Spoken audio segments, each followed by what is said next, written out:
Welcome to Midwest Paranormal Presents Paranormal Soup. I'm your host, Jason Bland, and tonight we have guest for the first time, Tiffany Warren. She is the creator of a YouTube channel called Soul Stories, an intuitive psychic that she has experienced paranormal encounters, especially in the realm of something demonic, that she's helped clear a number of things from people's homes, and she started telling her stories on YouTube. And then that YouTube channel is called Soul Stories. You should definitely check it out. She's a great narrator of these experiences of her own and others. And we're going to talk about her experiences tonight as long as I can go. Because you remember, if you watched last Sunday, I talked about how, I saw some other Geminis on Facebook posting about how their lower back and sciatic were killing them. And I'm like, is it something with the energy changes or the weather? You know, some people say it's barometric pressure. Well, my back, yesterday I thought it was better. I know I'm complaining like an old man here, but yesterday I felt like I was going to be great. And then today has been, I went to work, and oh my God, by the time I got home, I'm dying. So I'm going to try to go as long as I can tonight. We have a great guest. We do want to get some of your phone calls, but I don't know if I can make it the full 3 hours tonight. I am so sorry. I'm barely making it now. I'm just telling you, barely. But this is a great guest. I didn't want to miss out and make you guys wait. And we got a lot of weird to get to in the World Wide Web of Weird, and I do want to take your phone calls later in the show. So we got a lot to get to, maybe not all 3 hours tonight. So let's go ahead and get rolling on into it.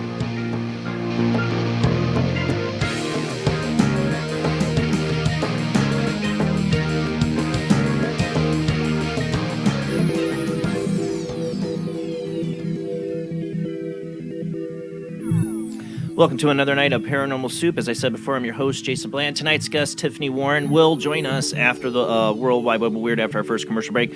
We had some audio testing we were doing before show. She's trying a third option for the show tonight. We have a backup if it doesn't work. So bear with us at the beginning when I bring her on for an interview after the World Wide Web of Weird, after our commercial break.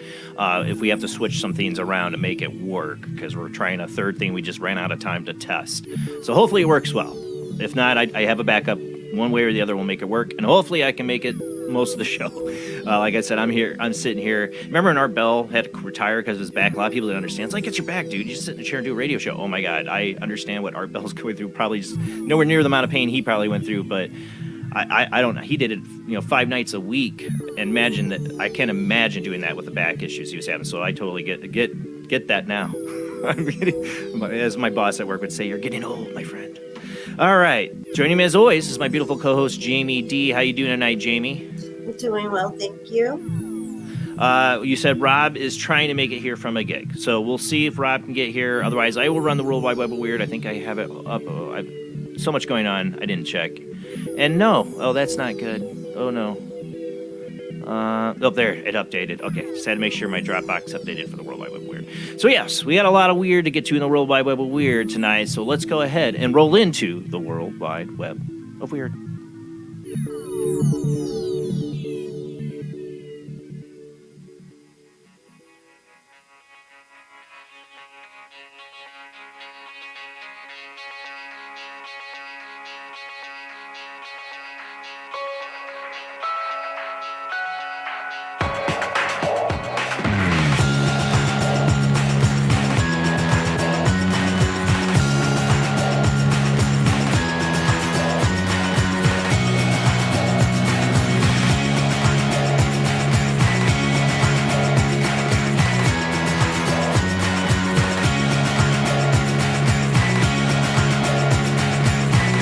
Tonight on the World Wide Web of Weird, I thought I'd start talking about... Actually, I got two articles for one.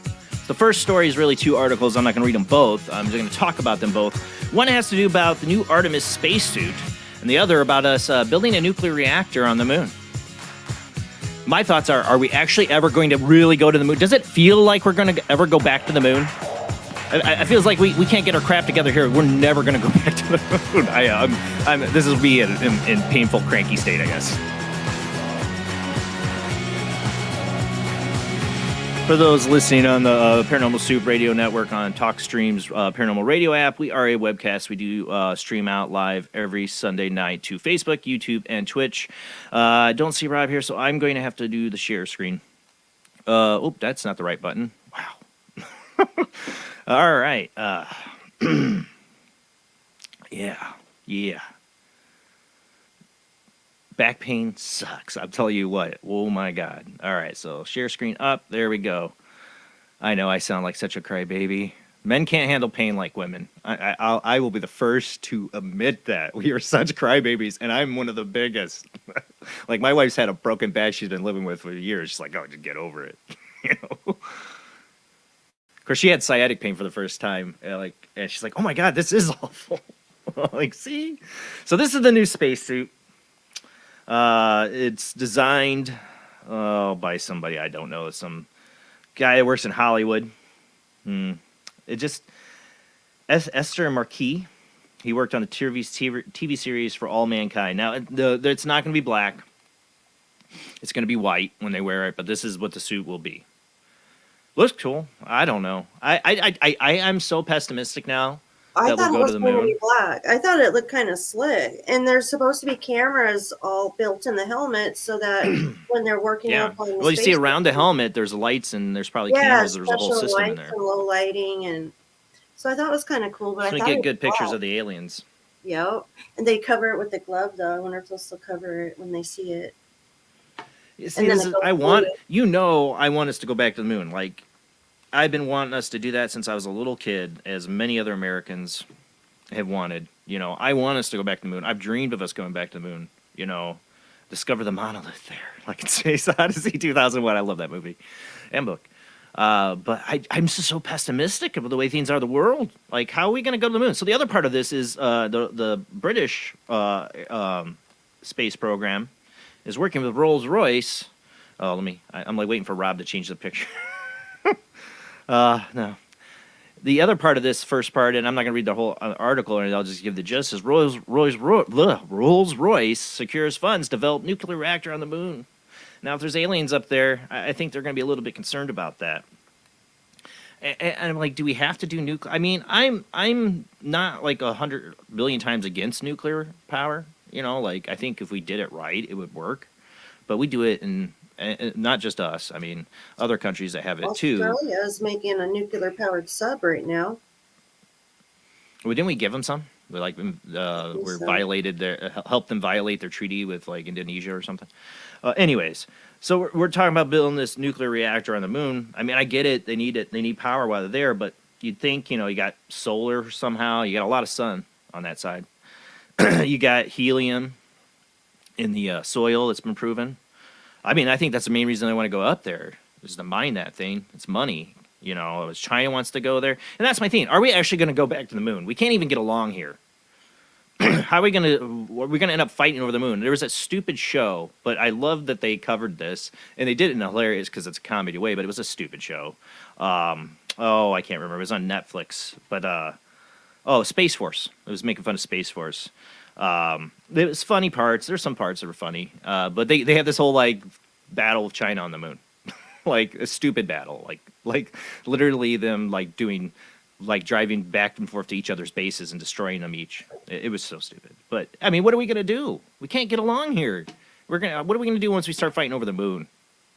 And I think aliens are going to be a bit concerned about us putting our nuclear reactors there. And speaking of that, and we'll get to that in a minute. Speaking of aliens. Now, there is a new paper coming out, Harvard's Avi Loeb and Pentagon's Dr. Sean Kirkpatrick have co-authored a new paper on the subject of UAPs not conforming to the laws of physics. I am not talking right now. The paper, which is still undergoing peer review, is entitled Physical Constraints on Unidentified Aerial Phenomenon. And let me get to the next article, because, boy, I'm out of practice with this. There we go. Sorry. The paper, which is still undergoing peer review, is entitled Physical Constraints on Unidentified Aerial Phenomenon and examines the alleged movements and capabilities of unexplained objects sighted by the U.S. Navy pilots off the coast of the United States. The pair are certainly no strangers to UFOs. Loeb is an astrophysicist who has been heavily involved in the search for signs of extraterrestrial intelligence, while Dr. Kirkpatrick is director of the Pentagon's All-Domain Anomaly Resolution Office, or the AARO. In the new paper, they argue that the alleged capabilities of these highly maneuverable objects are so extreme that the sheer friction involved should have produced a visible fireball, as well as corresponding radio signatures that could be picked up on radar.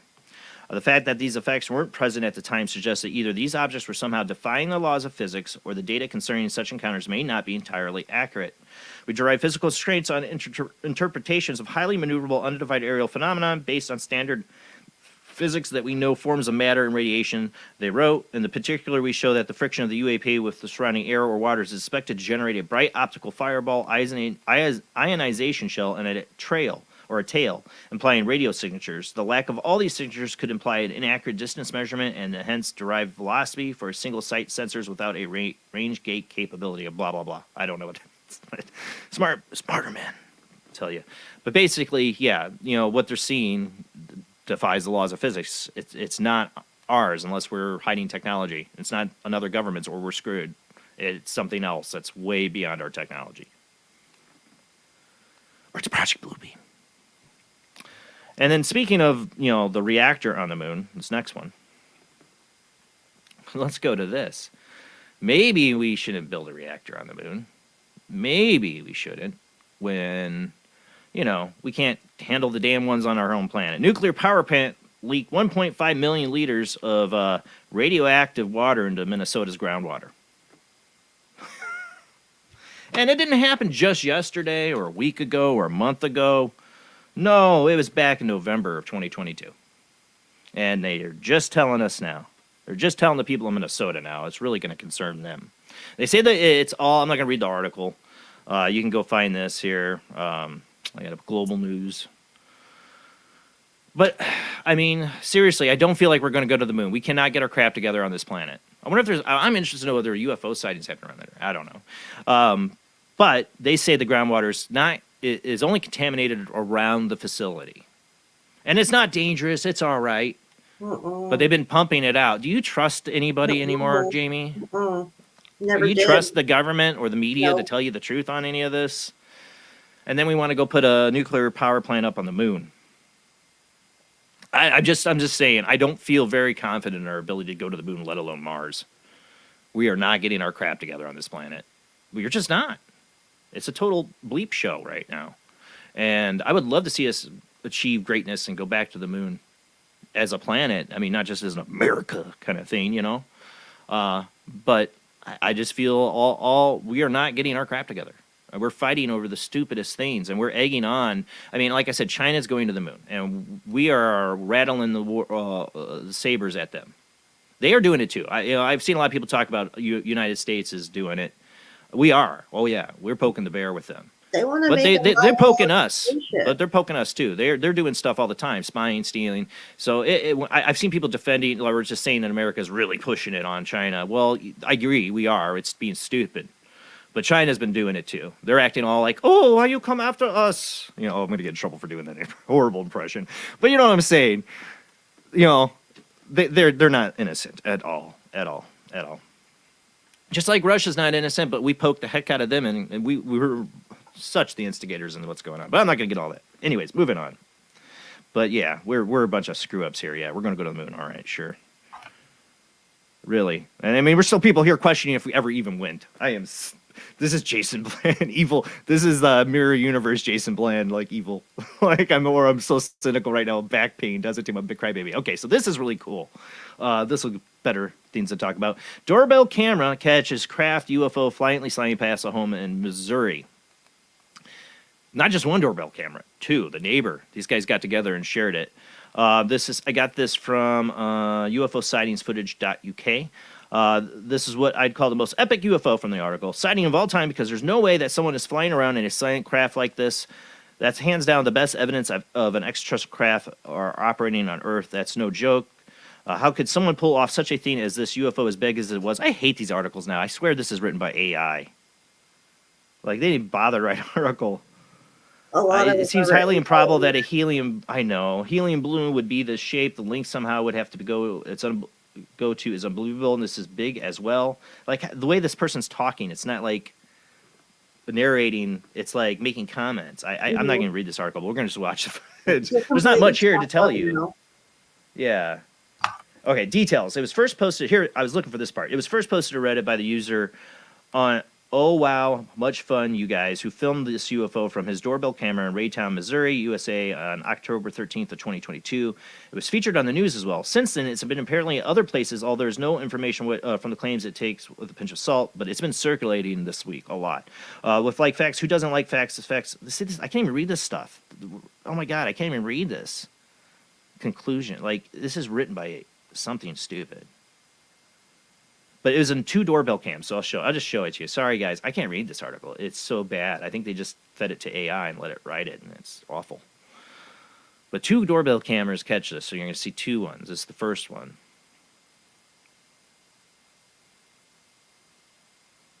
You even see it fly behind the tree. You see the light behind the tree, Jamie?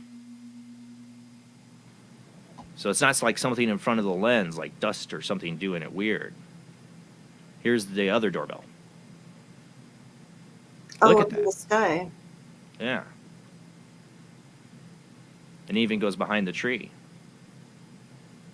You can see the lights coming from behind the tree. Is that just weird. A plane being distorted by a crappy doorbell camera? It's flying pretty damn low if that's a plane. It looks like the Klingon bird of prey from Star Trek.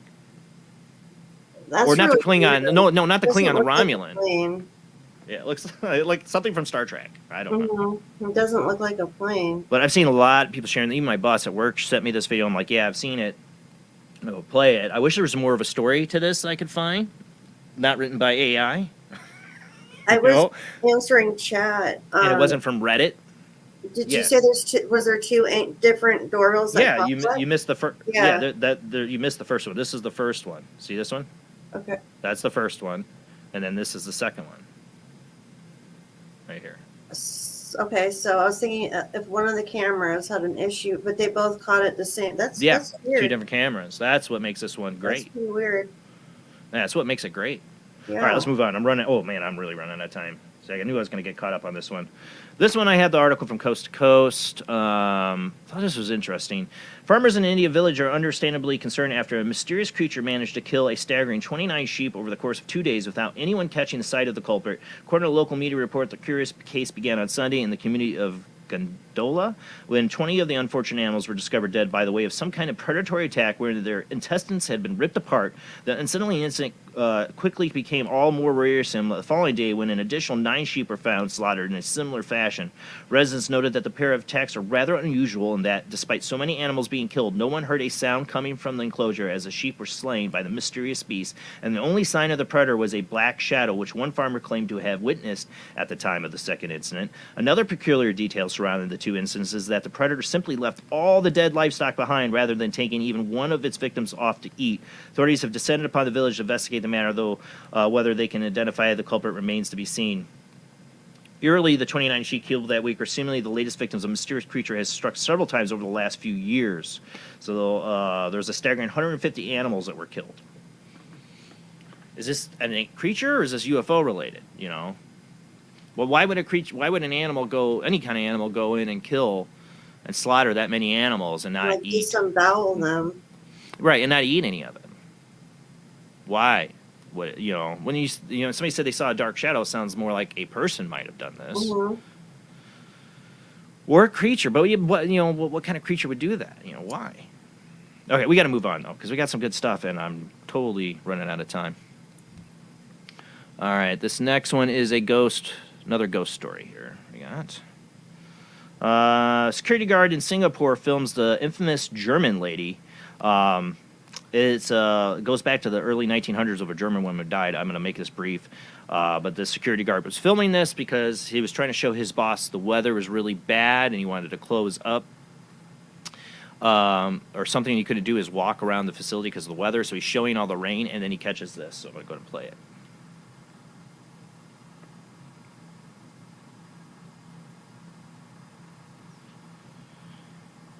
Yeah, they couldn't do his round check. That's what he's saying. He's taking a video. Goes, look, it's raining. I don't want to go out in that. And then you're going to see something here just right about now coming up. Of course, my dang screen needs to... There it goes. Damn it, get away. That'll be a zoom in of it. The sightings of this person are well known. Of a woman in a dress. They say it's like Victorian, even though it was like 1900 she's from. But this woman, this German lady, is what they call her, who purportedly died in 1914. That she's been witnessed by many, many, many people. There's even a little shrine there for her. That she physically manifests in front of. It's just been over many, many years, and that this guy might have caught it. Was that another shadow on the wall, though? Like as we're looking and focused on that one, was there another shadow up front to where it could be like making a shadow? I can't tell. It's so blurry. I can't even tell if that. You can see that might be a girl in a dress. Like back more. Okay, see that shadow? How it's kind of like that same shape? What is that? Her shadow? Oh. I mean, if it's a real person, which some people are claiming it would be. But if there's weird angles to the building, could the light be bouncing funny? Yeah, I don't know. It's so blurry, it's hard to tell. I mean, of course, it's a guy on a cell phone. He's trying to show his boss, I'm not going over round checks. All right, we got to move on, though. Yeah, we're going to run out of time because I really want to get into this one. Because I thought this is from the Mirror. Bride stunned after spotting late daughter's ghost in wedding photo. Of course, I went to that's the zoom in. I want to go to this is the original photo. Excuse me. A bride stunned after spotting late daughter's ghost in wedding photo. Newlywed couple who sadly lost their young daughter 3 months before they got married were left stunned while they were looking back at their wedding photographs. After examining one image in closer detail, Talia Murphy was shocked to see what appeared to be a ghostly figure of her daughter, Tayden, if that's your name, who died in a tragic incident when she was just 17 months old. The figure to be standing in the left-hand corner of the photo, leaning against a tree. It appeared to the Australian bride that she was wearing a dress for the special occasion and that she was watching her parents from afar. When she showed her husband Cecil, he was left equally stunned. Let's see here. As previously reported by Perth Now, Mom Talia had been at work when she received a devastating phone call September 2022. Tayden, who was lovingly known as Toddy to friends and family, was found unresponsive in the family's back garden spa. The following day, she passed away. I would love to know why. After getting the photos back from her wedding, Talia says it made her feel whole, knowing that her entire family had been there for her special day and decided to show the image to others and her children. So let me go to that. So I don't know if you can see my arrow or not. It's right here. This is the original photo, but it's right here by this tree. And then they zoom in on it, and that's what she did. And was like, oh, my God. It looks like a little figure. It's really blurry, I know, and people say she might be stretching, but I don't know. I think a mother's instincts would tell it made her found that. Like that it is something. Where is it? It's right here by the tree. Okay. It's my quality's not so good. On the Mirror site, on mirror.co.uk, and you go to this article, there's another zoom in that's really good. And you really do see, and it just does not do it justice. Is it supposed to be the bricks that look like a face, kind of? Yeah. You can really see that it's a little girl in a white dress. It is a little girl in a white dress. Oh, I see what you're talking about. It's between the tree and that brick that looks like it. She was, almost 2. She was a year and a half old. And the mom knows that's her daughter, and I believe the mom. I'm with the mom. I trust the mom's instincts that she knows that's that. And it's sad. I can't. I'm not going to say get into the why the child died that young and everything. I don't know their situation, but that she's there. you know, that she got to be a part of this. You know, I mean, how horrible. It even gets more sad. She told her amazed followers, "I don't believe in many things, but I believe she was there to watch myself and her dad get married to honor her life." Where's the part about her other kids? That's what I'm trying to find. Dang it, where was that? It was in the article. Because she has other kids, and my 12-year-old daughter started crying. Our 4-year-old was like, "Can we go back and get Toddy and bring her home?" Then our son was like, why can't she come to the wedding, but she wasn't allowed for Christmas? It's just hard to explain to kids who don't understand why we couldn't bring her home. But I read this article. I was like, I have to read this. I have to share this. I still get tears in my eyes just thinking about that story. I think it's amazing. You know, shows that they're still with you. You know, the pain's going to always be there. I can't say anything for parents lost a child, but at least this gives them something. And I think it's real. That's it for the World Wide Web of Weird. Tonight, our guest is Tiffany Warren. We're going to go to commercial break, but right before I do here, I just want to add her to stream and see how we are before we do. Hey, Tiffany, I want to do a little sound check before commercial break. We've got like 1 second here. I'm going to unmute you, or unmute yourself. You're muted. No, I can see it says you're muted. Hit the mute button. There you go. All right. Yeah. Can you hear me now? I hear you. Better? Yeah. I don't hear the crackle pop. I don't hear the crackle pops, but did that to me before. So we'll see what happens when we come back to commercial break. All right. Well, we're gonna. We'll see. We'll see. You know, who knows? This is the way things are sometimes. We'll get through it one way or the other. We got backups. All right. Tonight, here she is. Tiffany Warren's our guest. We're gonna go to commercial break. Maybe. There we go. We're going to go to commercial break, yes. Like I said, it might be a shorter show tonight. I'm trying to hang in there. As you can tell, I'm a little off my game because of my back right now. But Tiffany, I think you're going to be an awesome guest tonight. So we'll come back after commercial break with our guest, Tiffany Warren. Her YouTube channel is Soul Stories. Definitely check it out. And we'll open up the phone lines a little bit later in the show. All right, guys, we'll be right back.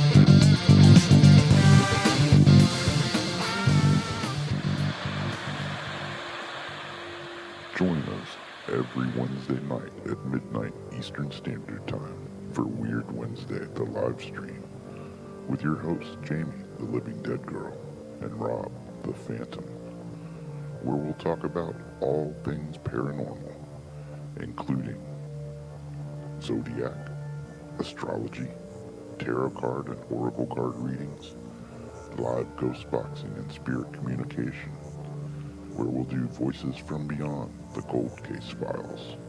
So we hope you join us live on Facebook and YouTube every Wednesday night at midnight Eastern Standard Time. We hope to see you there. Bye-bye.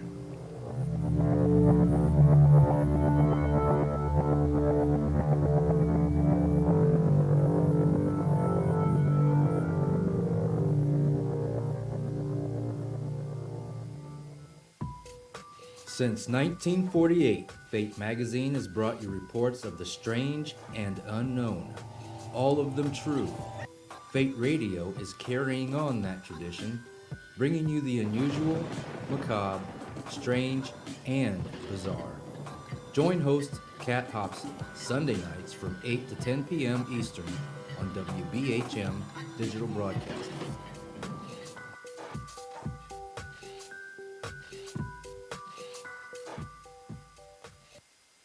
Of the second kind, physical evidence of a UFO. Close encounters of the third kind, contact. From Steven Spielberg, the director of Jaws, comes one of the most ambitious and unusual films ever made. And what you will see has never been seen before. It's a cosmic mystery crossing what many scientists believe will be the next threshold of human experience. is called Close Encounters of the Third Kind. It begins in an Indiana town and leads to one inescapable conclusion. We are not alone.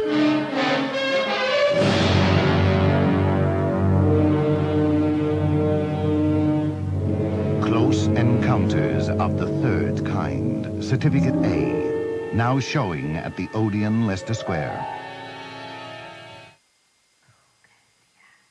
The international chart-topping, Haunted Horror of Haverfordwest has been described as terrifyingly real, a must-read, shocking and chilling brilliance, genuinely worrying, utterly frightening. Don't read before bed. Described as one of the spookiest writers out there, best-selling author G.L. Davies presents Haunted Horror of Haverfordwest, the true paranormal account that is shocking the world.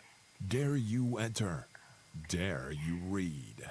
Haunted Horror of Haverfordwest is available on Amazon, Barnes & Noble, Kindle, and wherever books are sold. Pray you never have to live there. This is the sound of a space clock aboard a U.S. satellite 180 miles above the Earth. No one winds up this timepiece. It's powered by a tiny battery, a battery that delivers power for years without replacement. Now the same type of battery, the Duracell battery, can bring new reliability and long life to your battery-operated equipment. Radios, cameras, toys, all run far longer. Duracell batteries, the long-distance power cells, outlast any ordinary battery. The same type of battery that keeps space clocks running for years can bring long life to anything powered by batteries. Dura, as in durable. Cell, as in power cell. The Duracell battery, made by Mallory.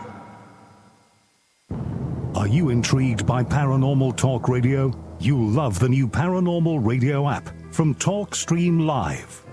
You'll find a great selection of talk shows covering UFOs, ghosts, strange phenomena, and much more. Download the Paranormal Radio app now and start listening to the very best in paranormal talk entertainment, including the network you're listening to right now, the Paranormal Radio app, free in Google Play and the iOS App Store. Switch to DCS ranging. 240, nominal to profile. We're in the pipe. 5 by 5.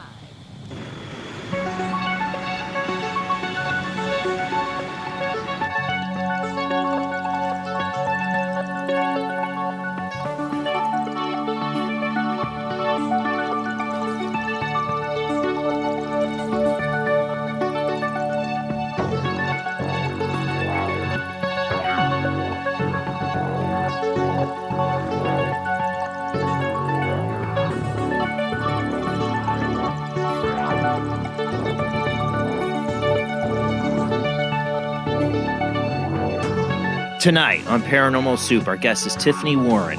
Tiffany Warren is an intuitive psychic medium with the ability to see entities, angels, and demons.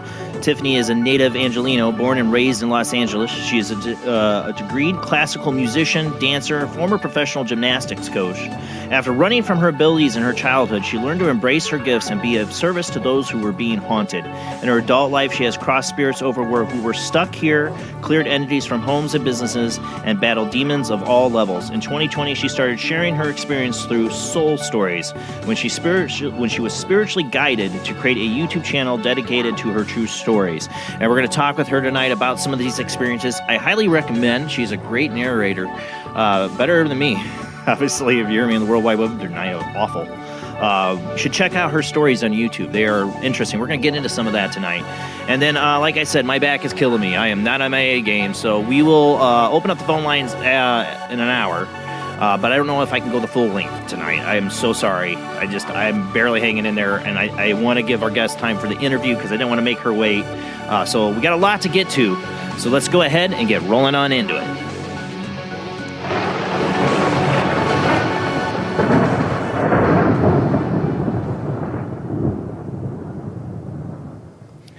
All right, fingers crossed, everything's working fine tonight. How you doing tonight, Tiffany? Make sure. I'm doing well. How are you? I know you're hurting.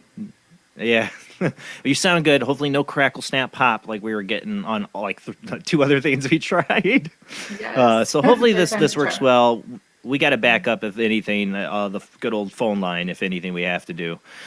Tonight, I want you to start off by telling us what led you. It says in your bio, that you hid from your abilities. Where did this all really start from you? In your childhood, like what's some of your first experiences? Well, when I was about 12 years old, my uncle passed away, and our family was really close when we were younger. And it was devastating to our family because it was a Right. shock. And so our whole family flew in from back east to everywhere to be there for each other and be prepared for the funeral. And everyone was in our house. We had a tri-level townhome. Everyone was just kind of all around, sleeping bags, pillows, whatever. They, So just one thing about family funerals, they together. bring family together. They This is do. yeah. And everyone was there at our house, and it was totally quiet. It was very strange. I was sleeping, and then I woke up, and it was just completely silent. And I don't know why I woke up. It was kind of mid-morning, I guess. And I got out of my bed, and I remember I heard something. So this is back in the 80s, right? Gen X. Yeah. And I heard music, and I thought, somebody must have left the music on in the intercom. So I walked over to the intercom, and I pushed everything on there, and it would not stop. And I thought, okay, well, I said, let me lock it. And it didn't stop. So I turned it down and clicked it off, and it's supposed to go off. Yeah. When I did that, the music got louder. And then I realized there were no distinct instruments like a violin or piano or anything. And I was just like horrified, and I ran back to my bed and covered my How old were you head with my again? cover. I was 12. How old? You were 12? I was 12. Yeah. And Oh. so the next day when I woke up, I thought that I felt like that was maybe the music welcoming my uncle into heaven. And It was beautiful music? quite beautiful. It Yeah. was beautiful.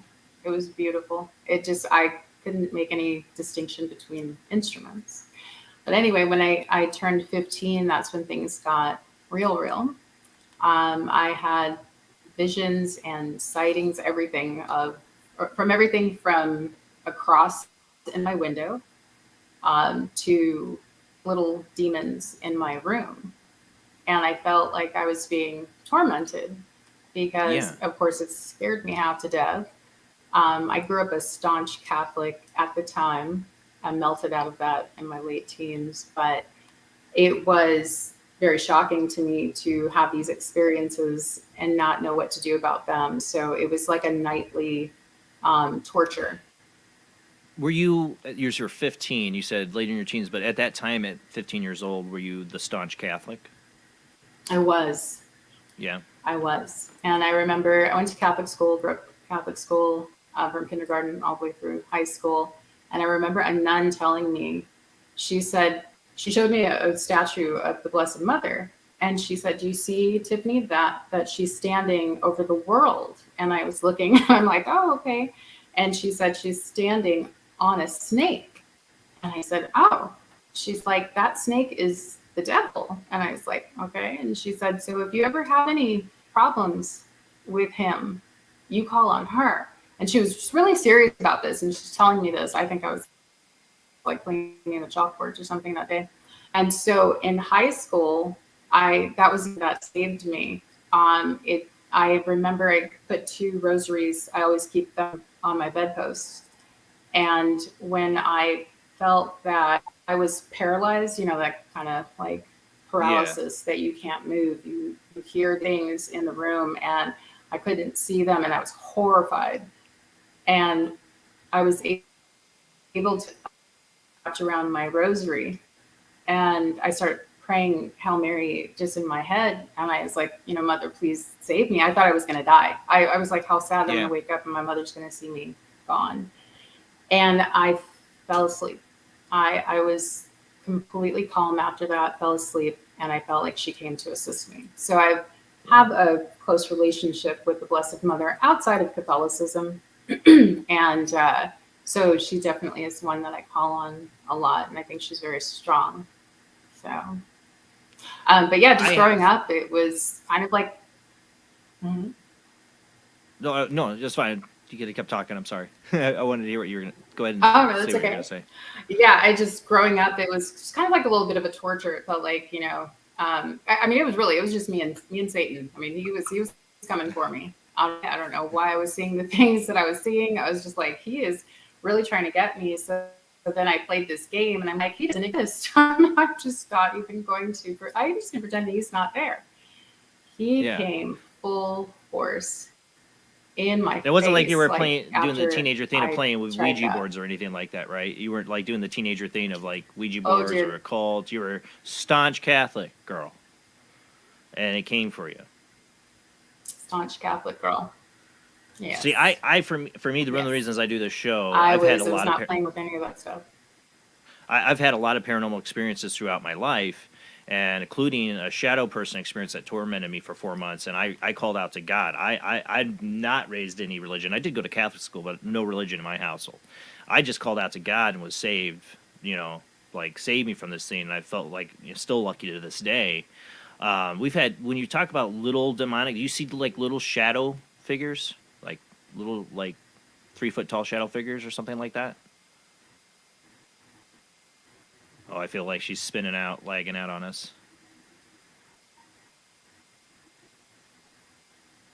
You there, Tiffany? It was kind of like they felt like little things, like. Hey, Tiffany. Yeah, you're lagging out. So I'm gonna call your Yeah, phone I'm line. here. Can you hear me? I can hear you. I'm gonna Okay, call your great. phone line because it was just like you were doing good, and then it just started to lag. But mute. So I'm gonna hit mute, and I'm gonna call your phone line. Okay. All right, I'm calling it Sounds now. good. All right.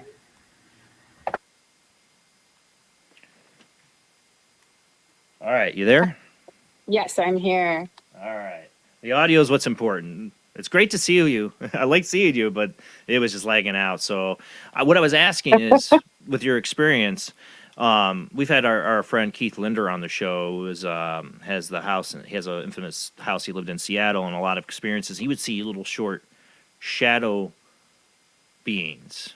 And there's other cases of that, like in the entity case from my friend Barry Taff had, the woman would be held down by these little minions or whatever you want to call them. Were you seeing like little shadow people? It was strange. I felt like I was more feeling them, but I met them later on in my adulthood, and they came to attack me. And demons are different sizes, different shapes, different levels, and so they're definitely some sort of level. They're all all bad, but yeah, they attacked me one time. I was not protecting myself. I was moving. I was kind of out of sorts and not focused. And they were like, "Oh, let's get her." And this was a few years ago. Oh, I see. Yeah. I feel like they can get to you. Like I still am. For me, I'm a spiritual agnostic. I guess I'd say I believe in God. I believe in an afterlife, and I definitely believe in evil entities. I don't like to call mine demonic because I don't belong to the Judeo-Christian thing, But I've been very interested in people's experiences and believe them from my own experience. Whatever I dealt with, you would call demonic. I don't know. But this thing had a few different shapes. I mean, one time it was just a normal sized person shadow. Sometimes it'd be like a 7 or 8 feet tall shadow. Or one time it had what people have described as like the Hat Man figure. And the people who experienced these kind of beings, like in the entity case, I don't think she saw little shadow people. Her description was kind of similar like yours. She could feel them. Like she could feel their hands on her legs holding her down. Yeah, absolutely. It's always an attack. They want you to either not use your abilities, not grow in your abilities. They want to take you down. So that's their goal. And so you think they were attracted to you because of your early abilities or natural abilities? Yes, I think they were trying to get me while I was in a time where I was really scared. Yeah. I was running from them, and they're like, okay, let's try to get her now, because the more you understand, work on yourself, hone your skills, you become stronger. And then you become the person that you can, really help others, and they don't want that. So yeah, they don't play fair. Were So they they feel do like go they for feel. children. Oh, go ahead, Jamie. were they depriving you on your sleep also? Yes, very much so, especially from age 15 on. That's when I started having the vivid dreams, which was part of the abilities growing. But I was also having night terrors, and they were coming in my dream. One time in my 20s, I was sleeping, and I was having like a dream, and there were two men, and they were like standing around me, and then they started putting their hands on my neck, and I guess something woke me up, and when I opened my eyes, I heard them say, "She's waking up, like go, Oh, like dear run." God. And then when I woke up, the sheets were all up around my neck, and I was like, oh, and there's so many nights of waking up and just going right into my prayers and calling Archangel Michael, and yeah. And then I had to learn, like you were saying earlier, Jamie, I found my tribe, and they were great shaman and, other mediums, and they were helping me. And she's like, you've got to protect yourself. I was like, how do I do that? Because Right. this is getting crazy. Like I wasn't sleeping. It was getting too much. It's like there's entities out there, you call them demons, we say demons, that they can see certain people, like something in their energy field. They can, maybe it's your ability to see them that gives them a minute of power over you. And I say that because it seems to me I don't fear them anymore, like I did during that moment, because of how I was saved and you were saved, from it, Yeah. with your abilities. But it's like in the time before you knew that, before you knew you have the power, they feed off of your fear. And it's like they do things to scare you, especially in dreams, and paralyzing you, to like they're feeding off it. Like that's the purpose, is somehow they're feeding off your energy. I was wondering that Absolutely. too. When you were talking about running, that's what I thought, if they were feeding off that. And I was wondering about the sleep deprivation too, because I noticed the more tired and run down you get, it feels the easier they can get into your dreams and Or kind of manifest in take front of over you. that way. Yeah. That shadow person experience I had, I was like 17 to 18, and then it didn't mess with me for years. And I was 23, 24. Me and my wife's first apartment was very haunted, so there were spirits in there. I woke up to a woman hovering over me, telling me to get out, and all that. But we had this one room we wouldn't go into. Just we'd hear noises in there, all the stuff but we'd never go in that room. We wouldn't use it for anything, and we just both unconsciously did that. And I was really sick, really super bad flu, like really bad. And this thing, I swear, I knew right away. I watched it manifest in that room, the shadow person. I saw the red eyes that it would show me, and then its face actually turned red into like this beastly-like thing. And the only reason I think it could do that and appear and show itself to me is because of how weak I was, how miserably sick I had been at that time with the flu. And I just got up and said, you will get out of my house. Get out. You are not allowed. I am not afraid of you. And this thing left. But I feel like the only reason I saw it was because I was so worn down and sick. Yeah, absolutely. They get you when you're at your weak points, and that's why it's important to really do the work on yourself and keep your spirit going and keep positivity and keep your protection, because the minute you let it down, they're like, okay, it's our opportunity. I mean, they're relentless. That's their goal, that's their focus. So I find it interesting that you recall in your first paranormal experiences or your intuitive experiences is hearing the music at your uncle's I guess wake or whatever that was going on in the house, and then you went into music. Yeah, my dad was a musician, and so he was a jazz musician, and all the Warrens, Awesome. they were all musicians. So I went into I started in choir, always took music in school, and then decided to make that my my profession. So and it's strange. I'm trained as a classical vocalist, but I prefer medieval to Baroque music. Really? I'm very attracted to that. Yeah, I'm pretty sure there's a couple of past lives. Oh, so yeah, our Yeah. last two shows were Love heavily about that. past lives that we did. Yeah, so there are a bunch of us that I have a group it's an early music group, and we all geek out, on early music. And so we're like, yeah, we were probably in the same past life together because we Yeah. just, You never know. I believe it. I am like I said, I'm a spiritual agnostic. Like, I question everything, but I have beliefs, certain core beliefs, and like reincarnation's one. I mean, like, I've had two very vivid vision dreams. They were dreams, but they were so vivid and so real, and explains a lot about who I am, that I'm convinced. I'm convinced that we've lived past lives. And I think it's kind of beautiful though that your first story is that you hear that music, your uncle's passing. You ever think that maybe because they talk about soul groups, and you have the other side, your whole family's over there. The music you're hearing is the family band, welcoming your uncle over on the other side. yeah, absolutely. That was the first thing I thought, even at 12 years old. It was very comforting. It was just scary, Well, at the that's time. awesome. But That's awesome. But so you're in LA, you're doing music, trying to do this life. But something has brought you back to this, like really to, I mean, battle the demons. I warn people, like, I'm a paranormal investigator. I like to do haunted houses. I like to do history, and I like to help people live in stuff in residential. But if it gets to something that's demonic, I'm not the guy that's going in there. I'm gonna go reach out for help. I'll give people advice and help, but that's over my head. You know what I'm saying?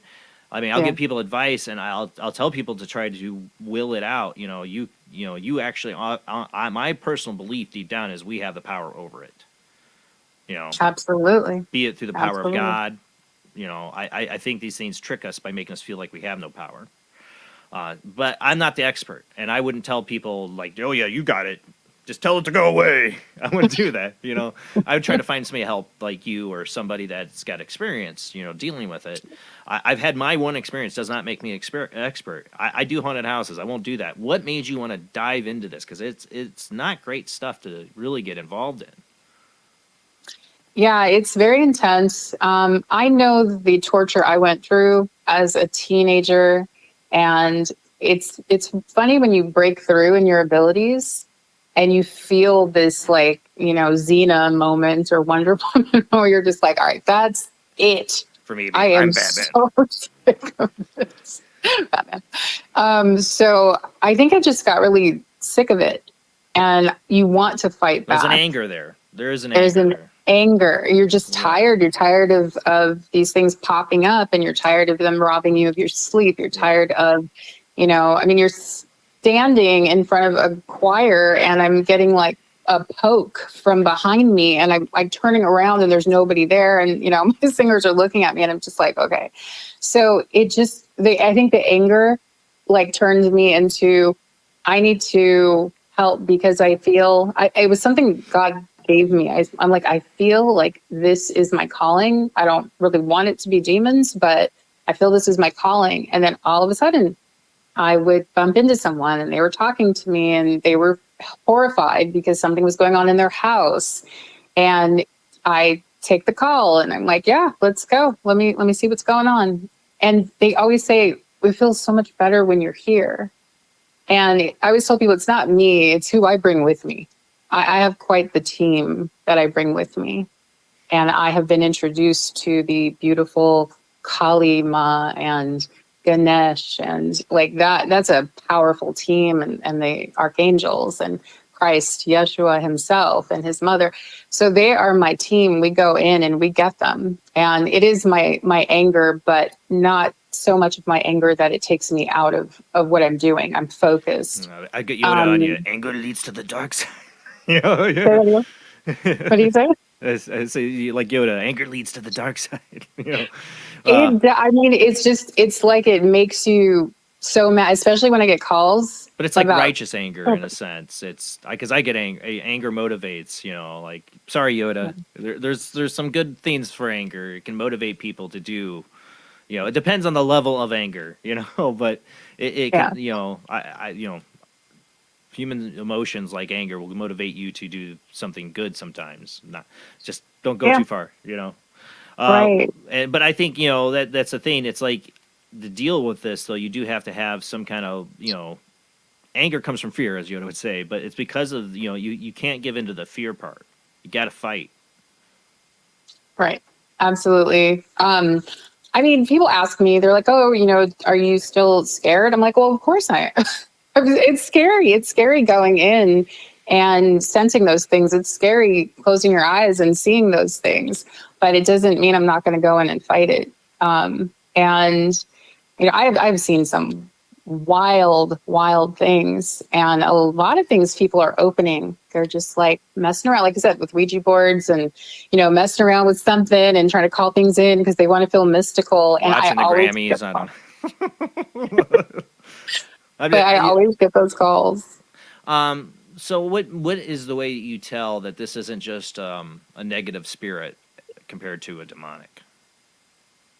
I do readings, so I don't really call myself anything other than an intuitive because I have several areas that are developed. So I usually go in and I do a reading, and I tell people when I do a reading, don't give me any information because it keeps me honest. And I feel things out. I feel the person out. I feel the room, and I see what's going on. It's where my abilities are now. A lot of demons or even just really nasty entities that are in there, they'll like hide, Yeah. And I'm like, no, I'll find you. And I ask my angels, I'm like, go get them, like bring them right here so I can see them. So I do ask God to give me a view or vision of what I'm getting ready to deal with. That is usually the scariest thing because it always comes in my dreams. And I have to just know I'm protected, but they will push right up to their face to show what I am getting ready to battle. So that's how I usually know what it is. And sometimes it's not a demon. Sometimes it's just the person themselves, their energy, and they have abilities and they don't know how to deal with them. And I'm like, oh, actually, wait, it's not what you think at all. So. Or you're saying somebody that has abilities, like a person that has abilities that's just seeing stuff like you. It's like, this is normal. Yeah. I can see you having to consult somebody on that. Yeah, because absolutely. I mean, for you, you had all your life, but some people this stuff does develop later, and it can make them almost lose their mind. Yeah, I had a woman that I met like in the workplace. Mm-hmm. And I could tell right when I see someone, I can tell like what's going on, and whether I want to or not. I usually ask people permission to read them. But she just like kind of had this energy about her, and I couldn't understand if it was a good energy or an evil energy. It was just kind of all mixed up. And as she kept coming to me, and she's like, "There's something in my house. There is something in my house, and it's trying to get me." And she was just insisting that this was the situation. After we did the reading, and I was kind of scared to tell her, and my guides and everything are like, "You need to say it." I'm like, "Okay." I was like, "So we need to do some work on you." And she's like, "It's me, isn't it?" And she already knew. And it just brought, tears and all kinds of emotions. And I was like, yeah, but you just have to understand what you are and where you came from. In a past life, she was evil and she did use her abilities for that. So now she's, paying a little karma at the same time, trying to understand her abilities in this lifetime. See, I've always wondered, like with my shadow person experience and other people's demonic experiences, if it is sometimes related to past lives. I've heard some stories of like people being haunted by like somebody they killed in a past life. It would make sense. I mean, if you're being reincarnated and there's a spirit out there that didn't get to reincarnate because they're still walling around because you murdered them, and then they find out you're getting the ticket to get reborn to live out your karma, they're like, "I'm stuck, coming after you." They're people that would happen. That could happen, and it would explain some of these experiences. It's like, especially for kids that seem to be tormented. That it could be. It's not to like say, "Hey, kid, deal with it. It's a past life thing." But that this could be connected. Yeah, definitely. So Turquoise Diva asks, would ask Jamie. Yeah, thank you. Because I don't see it, so definitely tag Jamie. Oh no, go back to it. I was asking. She was asking, how she could, how you protect yourself. Okay. Hi, Jamie. Or is it No, me or Turquoise. her? No, it's Turquoise. It's Oh, Turquoise asking the Turquoise. question. Oh, would you ask me? Got it. Got it. Yeah. Hi, Turquoise. I actually do several things daily. I meditate just to get make sure that I'm in tune with myself. I stand in the heart. It's very important to find the heart of your home, wherever that feels like, this is the broad part of my home. Stand in the middle of it and do whatever blessing you do. I am Catholic, so I say in the name of the Father and of the Son and of the Holy Spirit, amen. And I turn it to all four corners. And then I ask for God's light to be present. And I ask if I feel like something's going on where I need a little extra protection, I'll ask God to place his warrior angels at the doors or at the windows. I take selenite, which I'm wearing. Selenite. Let me see. What is that? My wife is a stone lady. Is that a stone? Yeah, it is. It's a gem, a crystal. Okay. And selenite, you can get this. Oh, yeah. I know what that is. My wife has. She has a ton of different stuff. I don't remember any of it. She's like such a rock nerd. That's awesome. Yeah, selenite is amazing. It will build like an angelic protection around your home. So you place these in your window seals. Really? And I wear it. This is like the big giant one. I wear this on all of my like if I cleanse or clear anything I do, I wear this. If I feel like I need a little bit more protection, I will take it and wear it. I have another selenite one. And you say like just to put it in the windowsills of the house? Yes. Just like a little stone each to protect? Absolutely. Salt water. And I usually bless that, just kind of spray it around doorways across your threshold. And holy water works great. When you feel, I don't suggest using sage all the time. Sometimes people get all excited about sage. I sage and I sage every day. Saging every day can really confuse the energy of your home. Right. You have to see sage as a deep cleanse. Sage is like the bleach. Yeah. You don't use bleach every day to deep cleanse. You want to cleanse something out. Sage is going to take the good and the bad, the negative and the positive. It's a clean slate. So be careful with your sage. I'm not saying don't use it, but use it when you're like, I've been through a lot and I really need to sage. Palo Santo is something you can use daily. Palo Santo will bring in the positive energy. So I love the smell of Palo Santo too. Like sage is like, dear God, smells like Indian armpit or something. I don't know. It's like it's just strong. Like there's a show I watch called Ghost. There's an American version, and every time there's twice now in the show where somebody's like lit sage to like get rid of the ghost, and they're like, "Ooh, let me get a hit of that." I think it does work. My wife will do it. She's saged houses that we've investigated, and I think it works. But it's like not something I just right away recommend to people to do. Before you know what you're dealing with, because I've seen it make things worse. Exactly. I totally agree. Totally agree with that. Yeah, but those are the things I do to keep protection. Mostly it's not so much the stuff that you go out and buy, but it's what energy you're putting behind it and the belief and the faith that you have in yourself, It's what you're putting behind it. I think there was an exorcist, I don't know who it was. He said your exorcism is going to be as effective as your faith of where you're coming from, So yeah, I fully believe that. Well, I mean, for me, whatever was attacking me, I'm not Christian. I'm not Catholic. I'm not anything.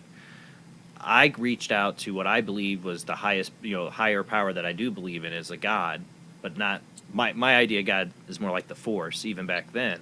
But I reached out to it, in my moment of please help me, like I'm being attacked. Where are you? And I felt this overwhelming moment of just complete, all fear just wiped away. And this deep, compassionate love of knowing that I have your back. I am here. I've always been here. And this thing just was wiped out of my room. And I actually, in that moment, didn't hate it anymore. My anger at it, too. My fear and anger were gone. It was, Yeah. I only felt that twice in my life, that kind of like immense just power of compassion and love and knowing there's nothing to fear. I fear now. It's like I only had it in that moment. I think about it all the time. But being a parent, I'm a worry wart to hell. I'm awful. But I try to think of that moment that this thing told me, made me feel what it was like to feel no fear or worry about anything for just that brief amount of time was pure bliss. Yeah, that's beautiful. And just the thing, it was through my own will of saying, I don't want this thing here. I'm sorry, whatever, because I definitely invited it in. I didn't do Ouija board then. It wasn't that. It's a long story, but I definitely invited this thing into my. I was an idiot, and it was basically like, I'm sorry, God help me, as it was levitating me up off my bed. Oh, wow. Yeah, it's scary stuff. Yeah, I'm a true believer these things are out there and can attack people, and, I've seen as an investigator, we've had some people call us for some investigations or telling us like crazy stuff. Like I remember one of our investigators' mother and father were saying like the Bible was being thrown down the hall and then flipped open and like all this negative stuff. And the father was an alcoholic who was like, said he was talking to the ghost. And all the investigators want to rule that out. Well, we don't want to listen to what he has to say. I said, we don't want to deal with somebody who's drinking. We do have to discount that because of drinking, but I'm telling you that drinking is probably the root cause of what the paranormal activity is going on. He's probably as sensitive and he's doing horrible things to himself to mute it, and it's not working anymore. And because I've seen that, and he's let all these things are attaching to him. But when we went in there, nothing happened. Not an EVP or nothing. And a lot of people are like, see, it's just because he's an alcoholic and seeing things. I'm like, no, we have witness testimony here of other people seeing this stuff. It's not just him. And I had another case like that. I actually saw something in the interview, but we didn't take the case because the guy couldn't sober up for the interview. I think drugs, alcohol, especially alcohol, plays a lot in these experiences with people. I've had it. Actually, I've had it 3 times. 3 times. And I almost know it when I'm beginning the case that there's going to be something negative and it's going to involve an alcoholic male. But it's not people say, oh, it's just alcoholic. No, there's weird, crazy paranormal stuff. I don't like bars because I feel like these things drudge around looking for their next victim there, next thing to attach to. Yeah. Have you had this kind of experience with some of this that like drugs or alcohol let these things in on people? Yes, I had an up-close personal experience with that, unfortunately. So I do not drink and I do not do drugs, never have. And I fell for a guy who was on that side of the tracks. I didn't quite know or understand what was going on. And he was on a really hardcore drug that is named the devil's drug. And that's going to be one of my big soul stories. All right, so once you get into that, we'll save that. But yeah. You've seen it. It does it. It's like you're being sick. You're weakened by it. Now, I'm not a drinker. I'll leave it at that. I'm not a drinker. I don't drink. I don't like alcohol. I don't like how it makes me feel.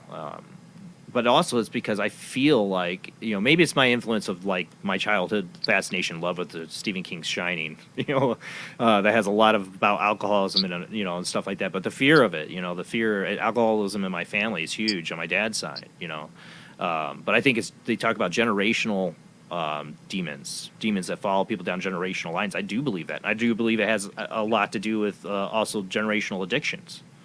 Absolutely. There's a tie to it.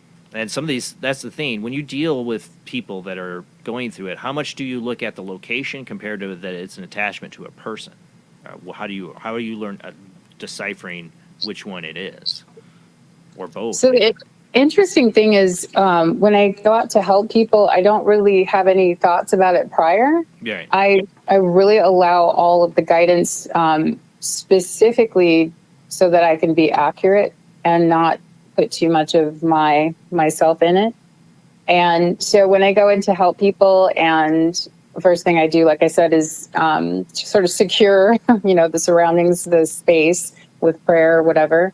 And then I get into the reading. I close my eyes, and I mean, one guy, he was clearly, on the darker side of things, and he wanted me to do a reading for him. And I was like, oh my gosh, I just have a feeling I know what I'm going to see with this guy. But I sat down and he was just desperate for a reading. He was being tormented. And so I closed my eyes, and the first thing were these like shadow things that came straight at me. I could barely keep my eyes closed because I usually close them when I am giving a reading so I can see. So for me, it's just whatever the situation needs at the time and whatever comes up. So it really just depends. Every situation is different, and so yeah, whatever they need at the time when we're doing the reading. Now, I've always felt, and I'm sure you've heard this before, but I think you said in one of your videos that, mostly for me, I've got a lot of the stuff I see as just regular hauntings, the benign stuff. I've had investigations in town. I've had my experience, so I know it's real, but I always felt like these things would be more rare, but I don't know. So you're having a lot of experiences with it. My hope, I guess, is it's rare, right? We want it to be rare, not happening a lot. But do you think it is? It's a lot more out there. There's a lot of demons affecting people all the time. Yes, absolutely. I see it all the time, especially in Los Angeles. And well, you are. I'm in Indiana, and you're in Los Angeles, so that might be the reason why I'm having a different experience than you. I don't know. But, this is my other question. I'm a big Art Bell fan, and used to have Malachi Martin on, who was an exorcist for the Catholic Church. And he used to say there were people who were perfectly possessed. So people who are, they're gone, their soul's gone. You know what I'm saying? It is a demon inside of them, or the demon and the person are one. Have you experienced that or believe that is possible? I do, especially the number of drug addicts on the streets. And I know California tries to paint it as, the homeless. And I'm like, okay, yes, some of them, but there are a lot of drug addicts and they're doing a lot of bad things. And Skid Row, I mean, come on, people. I mean, every row in LA right now is Skid Row. Right? It's so sad. How many people are moving out of LA right now because of this? I know. And the City of Angels, it's a disgrace. And it's a disgrace. It's a disgrace. It's crazy. Yeah, But I've I never was, been there, but I see my friends and everybody, and I see the pictures and I hear the stories, and I'm like, you got to be kidding me. It's true. It's a true story. I was driving in North Hollywood 2 years ago, and I came to a stoplight, and this guy was just tweaked out on the corner, and I just I looked at him just briefly, because I don't really like to make eye contact with them, because I know what's really in there. Don't do that. Don't do it. And I kind of looked at him, and then I turned back towards the light, and I thought in my head, I said, wow, another demon got another one of God's children. And something made me look back, and as soon as I said that, it was like he was out of his mind. He stopped. He was very, very cool and collected, and he lifted his head and looked at me and smiled. And I was like, okay, that's... Roll up the windows. Roll up the windows, kids. Roll up the windows.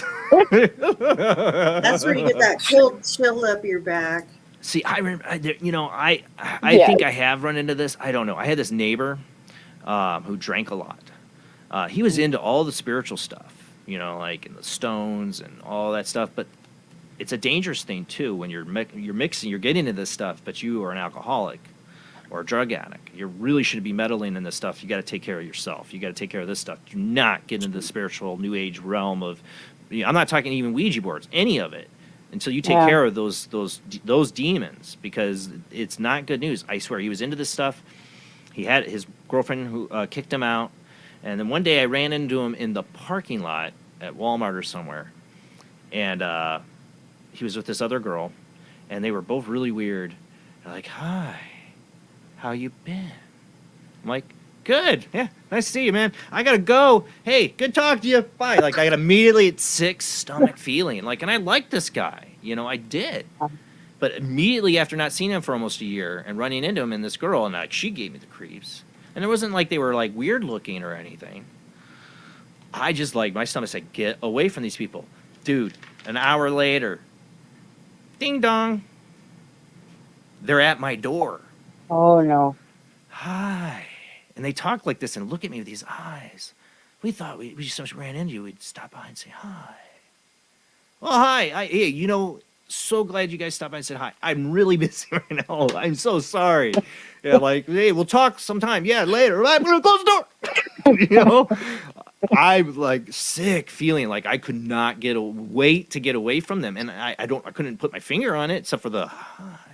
Like the weirdness of the way they talked and act and stared at me like they wanted to eat me. Yeah, you can tell. You can tell when people let that stuff in and it starts to get to them. I mean, I used to coach gymnastics. I coached for 30 years. And I had a student, and she was diagnosed with Tourette's. And her parents brought her, she was 12, and her parents brought her to our gym. And they said, she has a behavioral, problem or whatever. And they were like, oh, Tiffany's great with that, with kids with behavioral issues, right?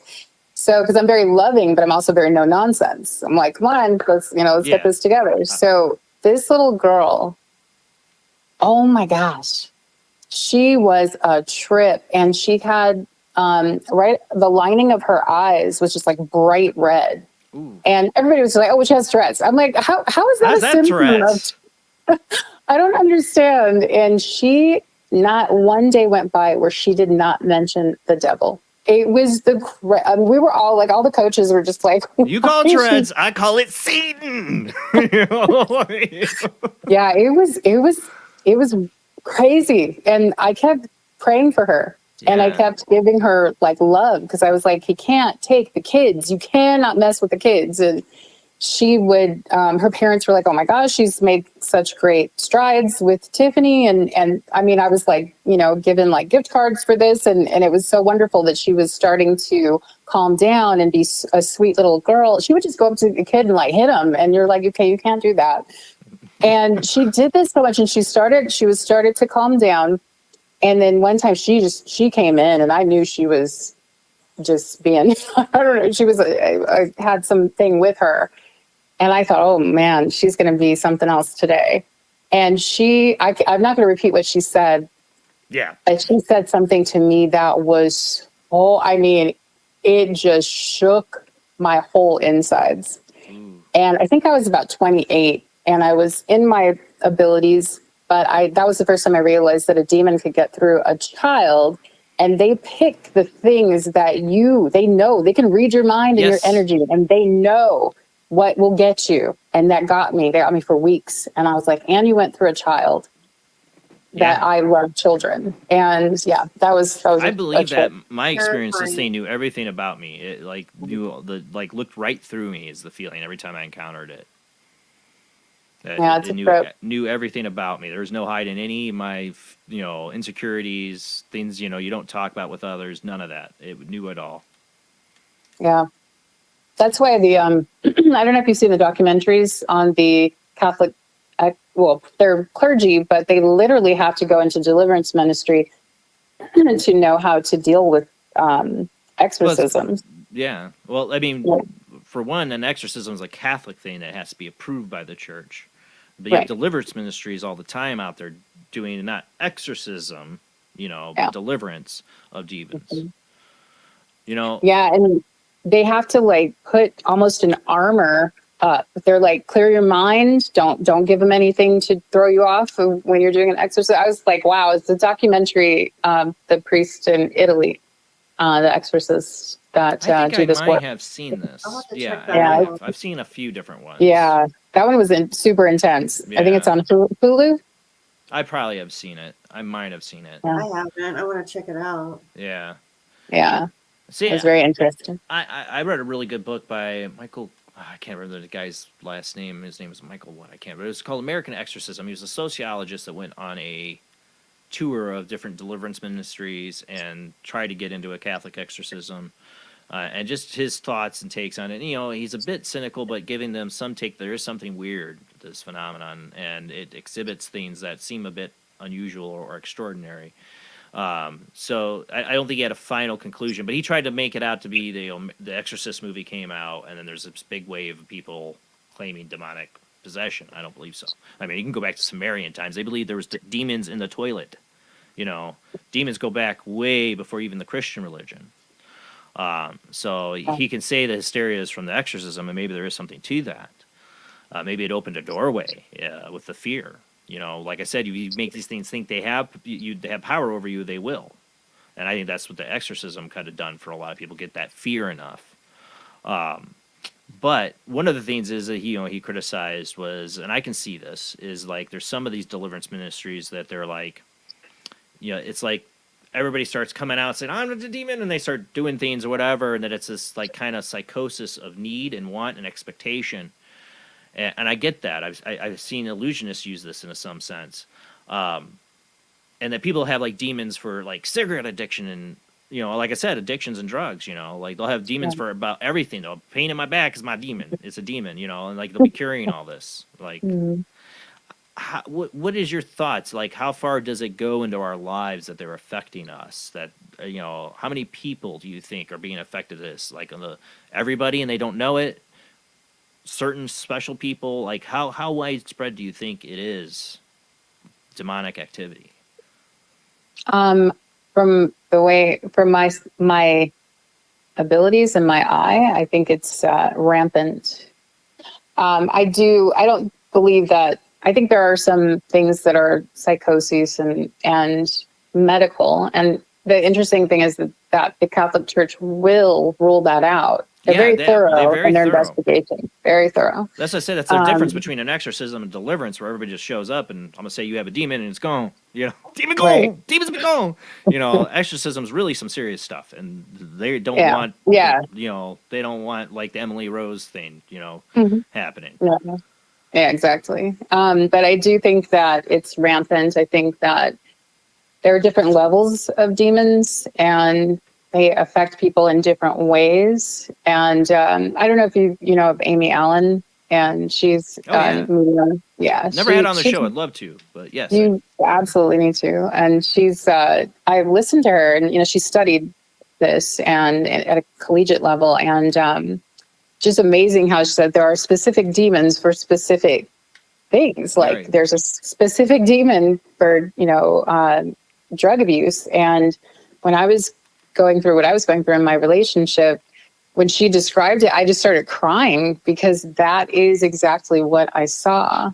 And so, yeah, it's very interesting. Well, but they wonder about the genetics of people and like how alcoholism will run through the family. And the sociologists will say it's passed from them seeing the parents drink, but then you'll see people that are adopted and they still drink. They had no influence from their parents, grew up in a home, and they start drinking. They say it's genetic. My family is way bad. Like my dad's side is way bad. I don't like alcohol, so it didn't affect me. But maybe it did. Maybe the shadow person that came after me. What I'm trying to get to is maybe the missing element is these things are generational, that there is some kind of parasitic entity, a demon, something we don't understand, and an energy level we don't see that feeds off of certain energies from people. Like, alcoholism has its own energy, is what I'm saying. And they're feeding off of it. And when the father dies, it moves on to the child. Or maybe it has its own children. And I had a guest on here, and I can't think of the name. He wrote a book, The Science of Possession or Spiritual Possession. I can't remember so bad. But he used to say these things are real and would actually, what they're doing when they're possessing somebody, they're actually procreating these entities. And this freaked me out that they're leaving these eggs in your energy field. And that just creeps me out. Just the thought of some kind of thing putting eggs in my energy field and they're hatching, and that's why all these weird things are happening. But but in a sense, if there was something that we don't understand on the other side, demonic or whatever, following family member to family member or spreading and affecting all the family members, that there is something using their energy or attached to this family that's using their alcoholism to procreate or to live or sustain, and it's attached to the family. Yeah, I believe that. And it's just, I think people have to people are afraid of this. And in society, at least in America, it's like, oh, just, don't talk about that, or you're nobody's going to believe you, or they'll think you're kind of, nutty. Or they put on a Grammy show where they're like worshiping, sponsored by Pfizer, and saying I think it's so important to express it and to get it out, because all of the people that I've helped have been very like shy and nervous and kind of quiet. And it's like, it's a torture when I go into their homes and see how it has affected their families or an individual person. It just breaks my heart. And then that's where the anger comes. And then that's when I go in and get them, you know. Yeah, One of the biggest tortures is you're being isolated because you don't feel like you can tell anybody. Right. You know, like who are you going to tell? That for me, when I was 18 and I was going through this, that was the worst thing. Is that I didn't feel I could even tell my mother, who I would usually tell everything. You know, almost everything. But you know, she made me see a psychologist because she knew something was wrong, but I couldn't tell her. I was afraid she was going to put me in a loony bin, and the psychologist was sure as hell wasn't going to tell about it either. You know? Right. Yeah, I didn't tell my mom either for a while because I thought they already thought I was weird. Right. That's just going to just compound that idea, right? This is not going to help my case. And then it was funny when I finally told her, I'm like, you know, Mom, this is like a huge part. Like this is like everything, because it's in my face every day. And she finally told me that my grandfather had abilities, and so did his sister. I wonder. I'm like, well, see, it's generational. I was going to ask you that. I never got to that question. I was going to ask you if this is generational for you, that you have other family members. Yes, it is. And my cousin had recently told me that. She's like, yeah, I used to see things. I didn't know what it was. And so I thought I was all by myself in this. And it turns out my grandfather, who was a Baptist minister, was also a healer. And his sister, my great aunt, was a medium. My mom said she used to talk to the dead. See, I'm not surprised by it at all. We got to go to commercial break, and we're going to open the phone lines. I'm going to see how long I can go. I am dying still. I took even more ibuprofen on the last commercial break. I was hoping that would kick in maybe a little bit. But we're going to go to commercial break. We'll be back with our guests and open phone lines after the commercial break. Wait till we come back. I will open it up then with our guest, Tiffany Warren. Check out our YouTube channel during this commercial break. Soul Stories on YouTube. Just type in Soul Stories. You'll find it there. When we come back for the short commercial break, guys.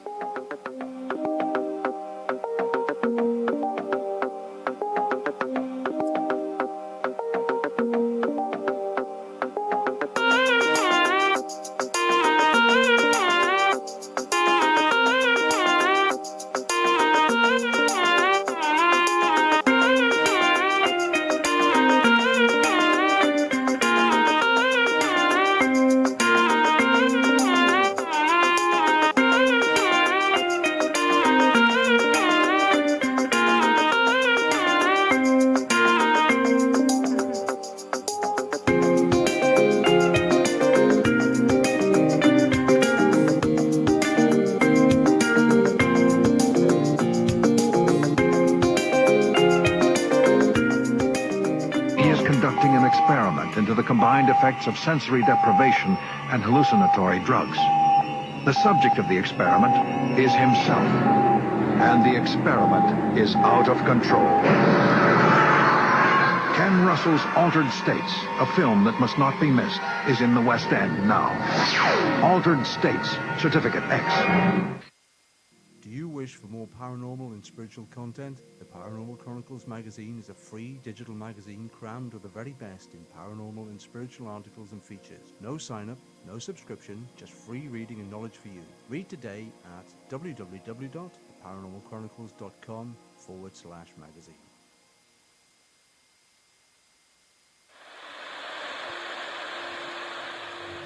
Join us every Wednesday night at midnight Eastern Standard Time for Weird Wednesday, the live stream, with your hosts Jamie, the Living Dead Girl, and Rob, the Phantom, where we'll talk about all things paranormal, including zodiac, astrology, tarot card and oracle card readings, live ghost boxing and spirit communication, where we'll do Voices from Beyond, the Cold Case Files. So we hope you join us live on Facebook and YouTube every Wednesday night at midnight Eastern Standard Time. We hope to see you there. Bye-bye.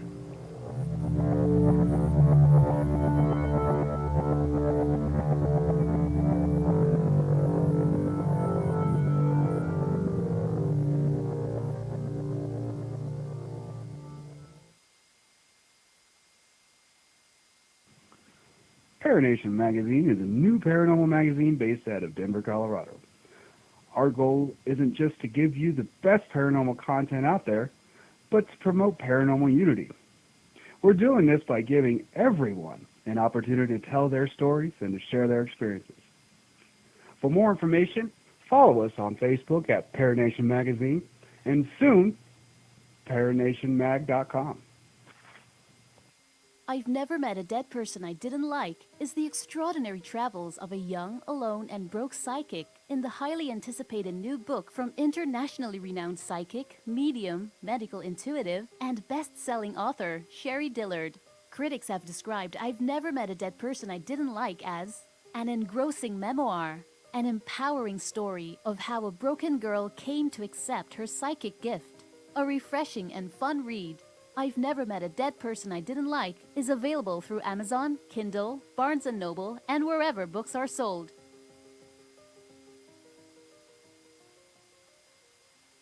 Wrote Spirits of the Dead with a pen dipped in warm blood.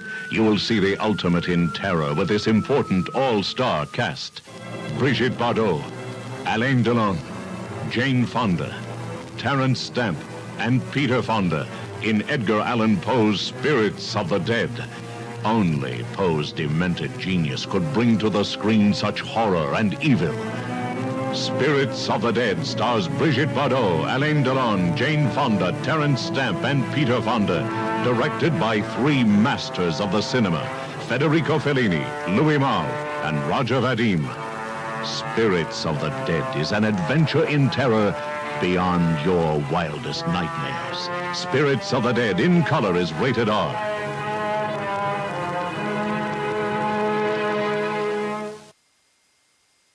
You could accept the fact that this city is headed for a disaster of biblical proportion. What do you mean, biblical? What he means is Old Testament, Mr. Mayor. Real wrath of God type stuff. Exactly. Fire and brimstone coming down from the skies. Rivers and seas boiling. 40 years of darkness, earthquakes, volcanoes. The dead rising from the grave. Human sacrifice, dogs and cats living together. Mass hysteria.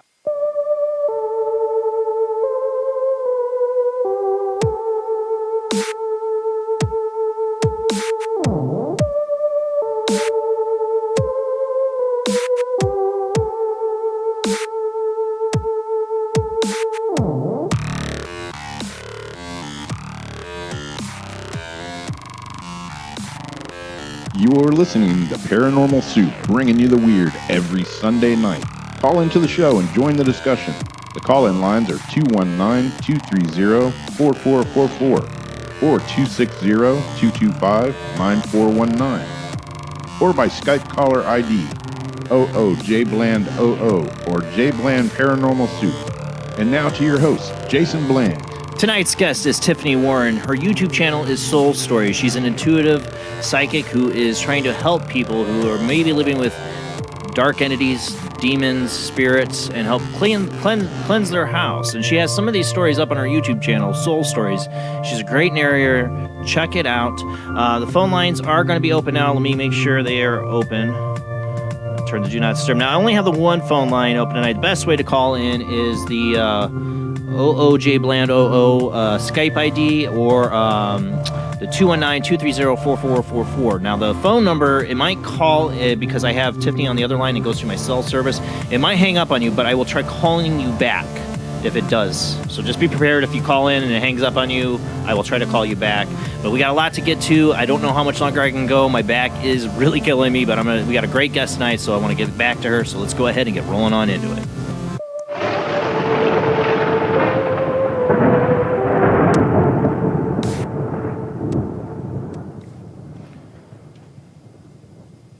All right, you still there, Tiffany? You still there, Tiffany? She says you're on the phone. Do you hear me, Tiffany? Oh my gosh, I'm sorry. Yes, I can hear you. Okay, scared. I'm gonna mute. It's all right. All right. All right. So, I mean, you have like these really good experiences you're sharing on your YouTube channel. Is there any ones you particularly want to highlight tonight? You kind of want to tell us a soul story? I do. And also when you search soul stories, you have to search soul story monster woman or one of my, because there are a lot of soul stories on YouTube. There's but, another one, but if you do channel search, your channel comes up at 1 or number 2, I think, in the channel search that's for soul stories. Yeah. I found it through your Facebook page. I just found your Tiffany Jewel Warren page. I posted that in the comments and everything, and through that I found one of your videos and found your channel, and so I have that up here. But Yeah, she is sharing the links in the chat as well. Yeah. I'll try to make sure to remember tomorrow to share it on the and if Paranormal there's Soup anything page. else that you want shared, let us know, and we'll Yeah. definitely put that up there. Before we get into soul story, do you want to Thank take? Can you take a phone call before we get into Sure. one of your soul stories? Yeah, we got Zach on the line. How you doing tonight, Zach? I'm doing pretty good, brother. How are you feeling? Oh, in a lot of pain. Hanging in there, bud. You definitely need some edibles, my friend. We got plenty of them out here. We're saying don't do drugs, Zach. Demons, Zach, demons. No, I hear you. I ain't gonna drink though. I know that. Oh, all right, Zach. What's your question for our guest tonight? Okay, I got 2 questions. I'll keep them short. Hey, Tiffany, it's very nice to meet you. Hi, very nice to meet you. My first question to you is, what is one case that you found was very difficult to work with, and what was the outcome as a result of that case that you worked on?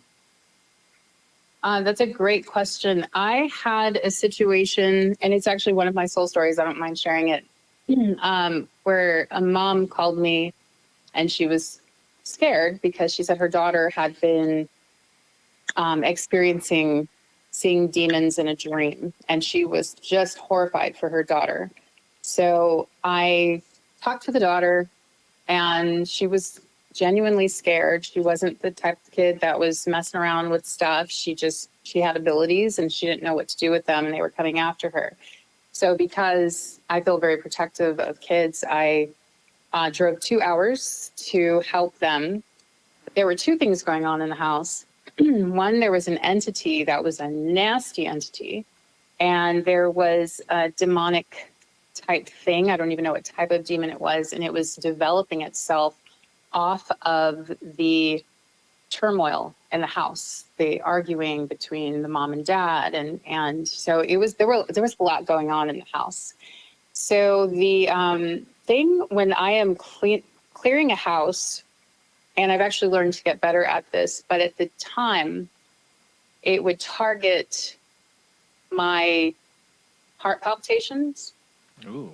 And I was walking through, and I don't know if you've had heart palps before, but it makes you really lightheaded, and they were just trying to get me. And I was on the 2nd floor, and I was also feeling her energy because she was really scared. The mom, she was the only one in there with me, and she was running around me because she wanted to be right under my wing for me to protect her. But I started, my head just started spinning out, and it was that was a difficult one because the male entity was the one giving me the most problems. He didn't want to leave, and he was going to fight.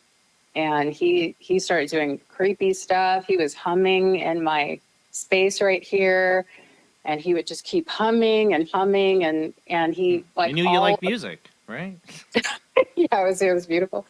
All of those smoke alarms went off, every single smoke alarm. She had a huge house, and so that was a tricky one. That one I had to come home and take a very long nap after that. So some of the cases like that will kind of wipe me out for a day or 2. And then I'll be okay. Okay. And then my second question, I'm going to be going down a rabbit hole here when I ask this.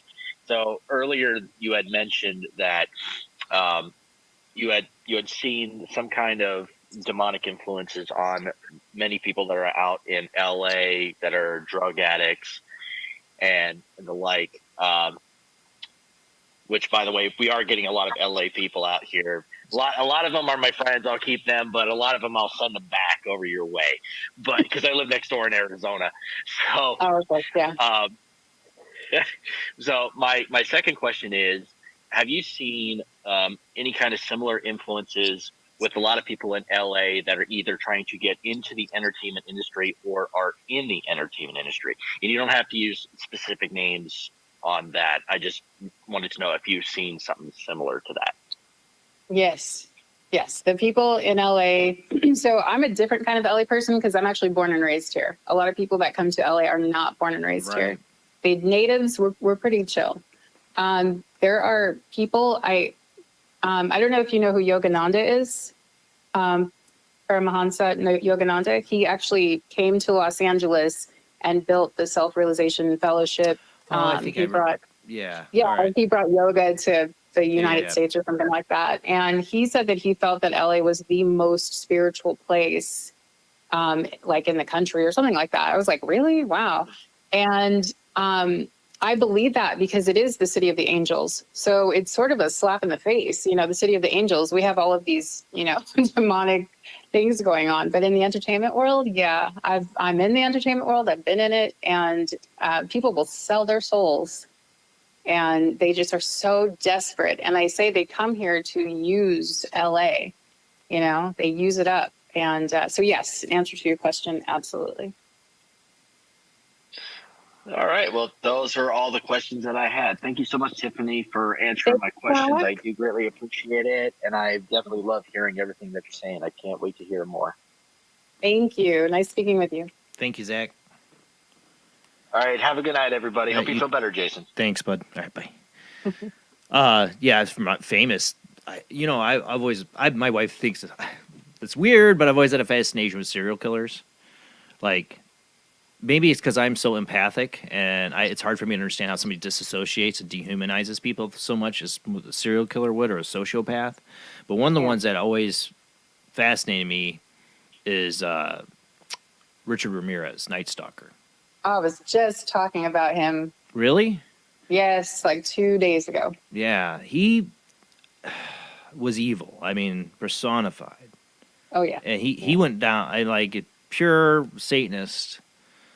Pathetic, very pathetic. I hated American Horror Story that they made him try to look cool, like Joey Ramone or some crap like that or whatever. And I hated that because I'm like, the guy was a pathetic loser. He was.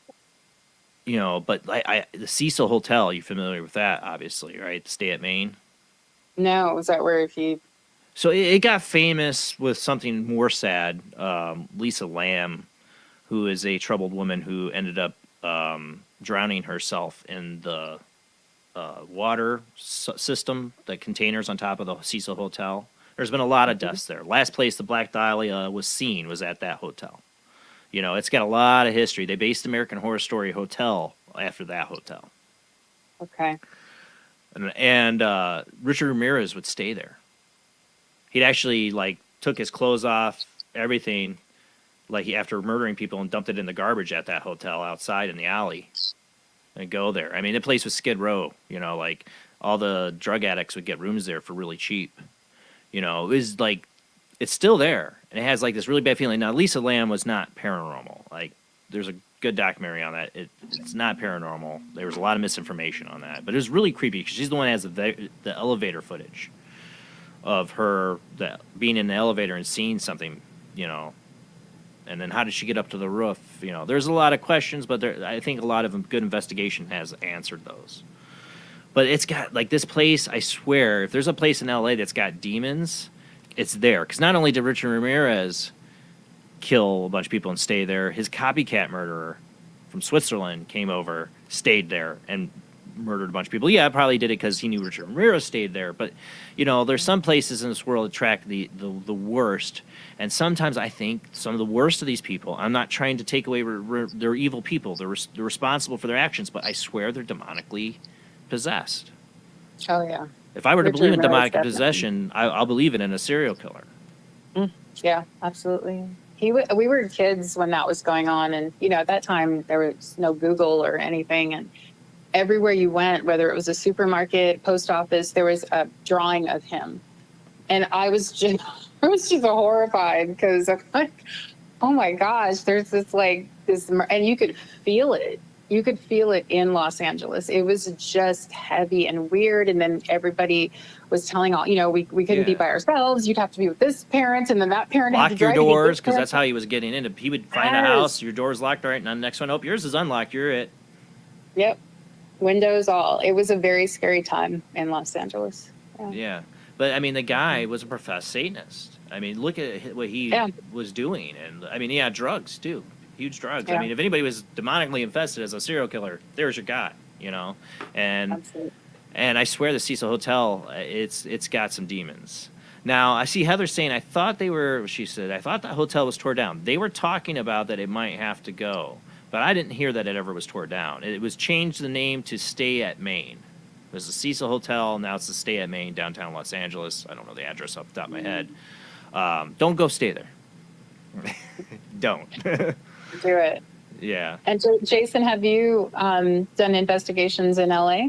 No, I'm local. I don't get to travel. I'm a parent for one. Okay. I've never been to LA or California. I want to go there and see Jamie.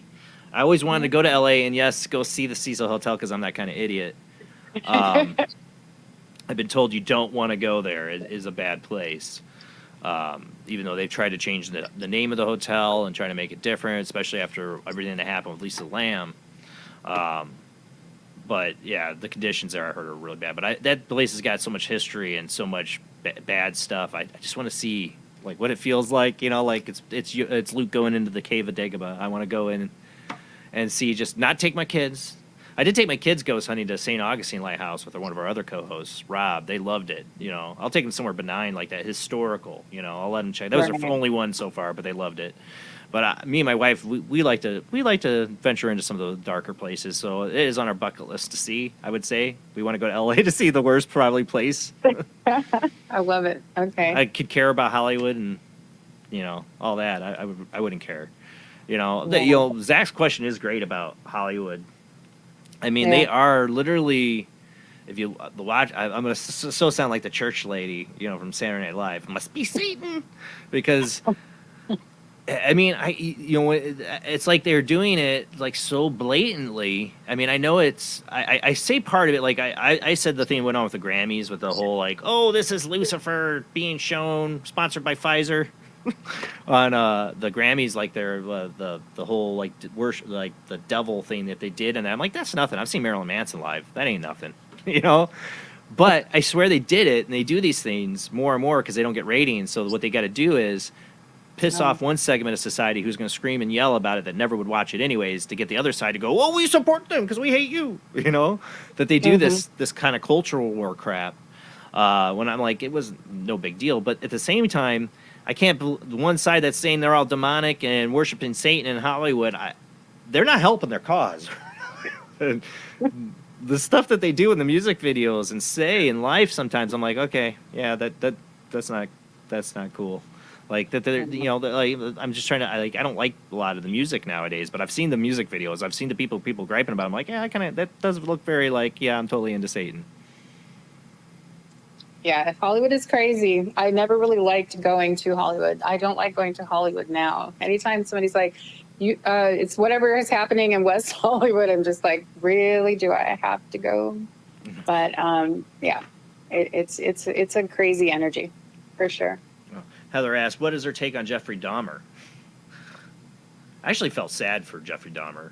He seems like a very troubled a person, like he actually seems sorry. Like, not that I don't think he was actually sorry like a sociopath can't be, but like, I don't know. It's something different. There felt like there's a difference. Like, he's really just sick in the head. Like, maybe demons involved, yes, but like Richard Ramirez was cruel. Yeah, he was all bad. Jeffrey Dahmer was like, I want to create a human zombie so I can have a Ken doll in my house. Like he's just messed up, man. A lot of repressed sexual stuff going on there or something. I don't know. But like, the difference between him and like the Night Stalker, Richard Ramirez is like, I'm selling my soul to Satan, he watched his uncle like shoot his girlfriend right in front of him when he was a teenager. There's plenty of elements there psychologically to make a monster like that. And that's my keep saying is that we're breeding monsters in society. And I'm not the one that's blaming video games, because I'm just as guilty playing games. My kids play video games and stuff. People want to play video games in Hollywood. No, that's not what I think it is. Yeah, there's a lot of violence on TV in Hollywood, all that. I don't think that's what it is. I think it's we're teaching kids to dehumanize each other. And that's the worst thing we can do. When you take away empathy from kids. Richard Ramirez seeing his uncle have no empathy and shoot a person right in front of him. That's what's damaging kids. Right. I totally agree. Yeah. Yeah, and having able to socially interact with each other too. I see a lot of kids struggling with that. Everything's online, and they don't actually socially interact with people hardly, or they're bad at it. I see a lot of this in all the culture war crap and everything. We're just trying to divide each other. We're doing the worst things possible to our children. And like I said, we're creating monsters. We're creating monsters that have no discipline. They have no. Some have no hope. There's going to be a lot of that if the economy crashes, and bad things happen. And worries me when people like you and others that I know say that this is widespread when it comes to something demonic, because I feel like the more we degrade as a society, the more these things are going to get their leeches on people. I agree. And actually, I forgot to answer Zach's final question. Zach, every case that I've been on has been successful. I've, stayed in touch with people, and they call and they're like, oh, my home feels wonderful. They're just grateful. And so with that, I think the smallest amount of light that you can send out does a world of good. That can wipe out 20 demons. And I think that's important to understand and know, whether you believe in God or not, whatever your belief is, as long as it's light and comes from good. It's like that is something that is very effective. Yes, absolutely. Royal wanted me to say, Jason, could you please tell Tiffany that when that homeless man in Hollywood looked up at her and smiled, that I believe it was Jesus thanking her. That's one kind of perspective, maybe. It sounded way too creepy to be Jesus. Sorry, Ro, from her take of things. No, I know. I'm sure you wanted to see the best in people. It wasn't. They're a suffering person. They're a suffering person, and you were saying, God, please help this lost child. Absolutely.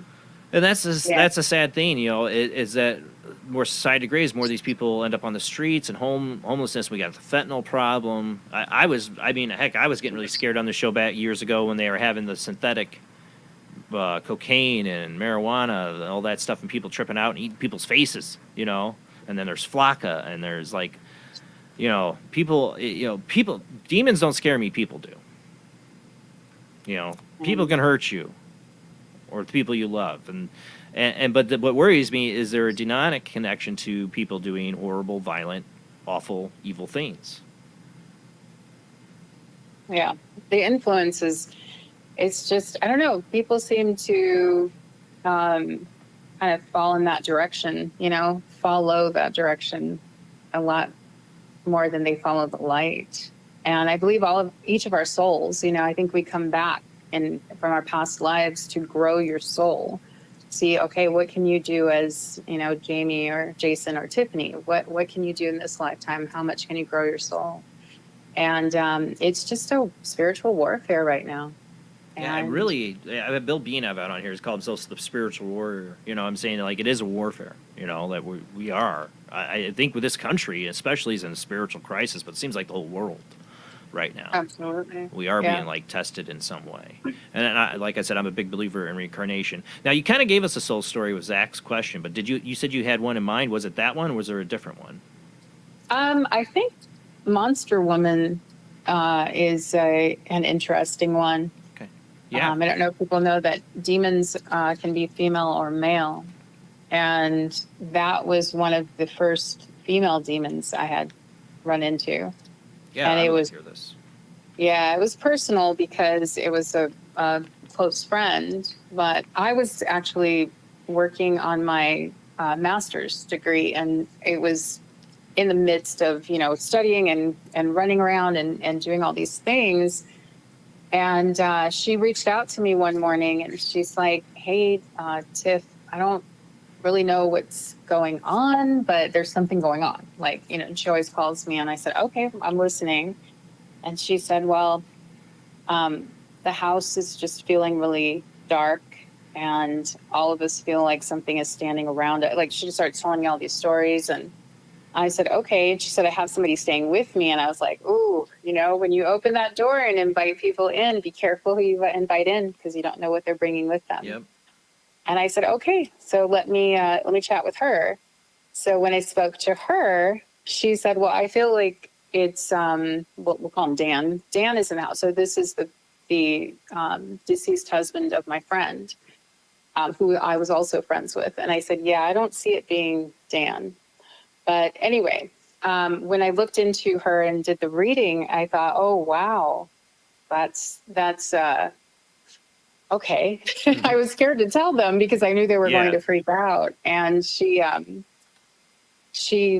said, well, my other friend, we'll call her A, she wanted to know what it was. She really wanted to know. And I said, well, it's a demon. And it was probably like 10 o'clock at night. I was studying and I just got on the phone to talk to her. And she didn't say anything other than tell her to come here right now. And I was like, okay. So I had to get my little bag together. I always see these mediums and psychics and they have all these fabulous, flowing things. I have like a little Skechers bag. I'm like, all right, here I go. And I went to her house. And the crazy thing is a few days prior, her daughters ran like up to me to say hello and give me a hug. And when they hugged me, I was like, oh, and I kind of just rubbed my eyes like that. And this flash right in front of my face was like this demonic eye with this like reptile skin. And I was like, oh, wow. I'm like, I don't know if I have enough energy to get this one because I've been studying. And I was just like, wow. And she was just so freaked out. So we sat and talked about it, and her friend, and they were just trembling. And I was like, this is a strong one. This one is a serious one. And I could see the demon was not trying to hide. It was just all over the place. Like, ha, I have these two and I got the two girls. And I was just like, oh my gosh. And so we went through, I did what I did. And the craziest thing, and you'll see it in Monster Woman in the Soul Stories, is I narrated exactly what her 6-year-old or 7, I don't know how old she was at the time, maybe 7, told her the next morning. Oh, yeah. And she wrote me, she sent that to me. She's like, oh my God, she woke up and told me this right after we had gotten that thing out. And I never know the demons prior. I went back and I looked up like demons that looked like reptiles and found the whole article. I was like, whew, wow.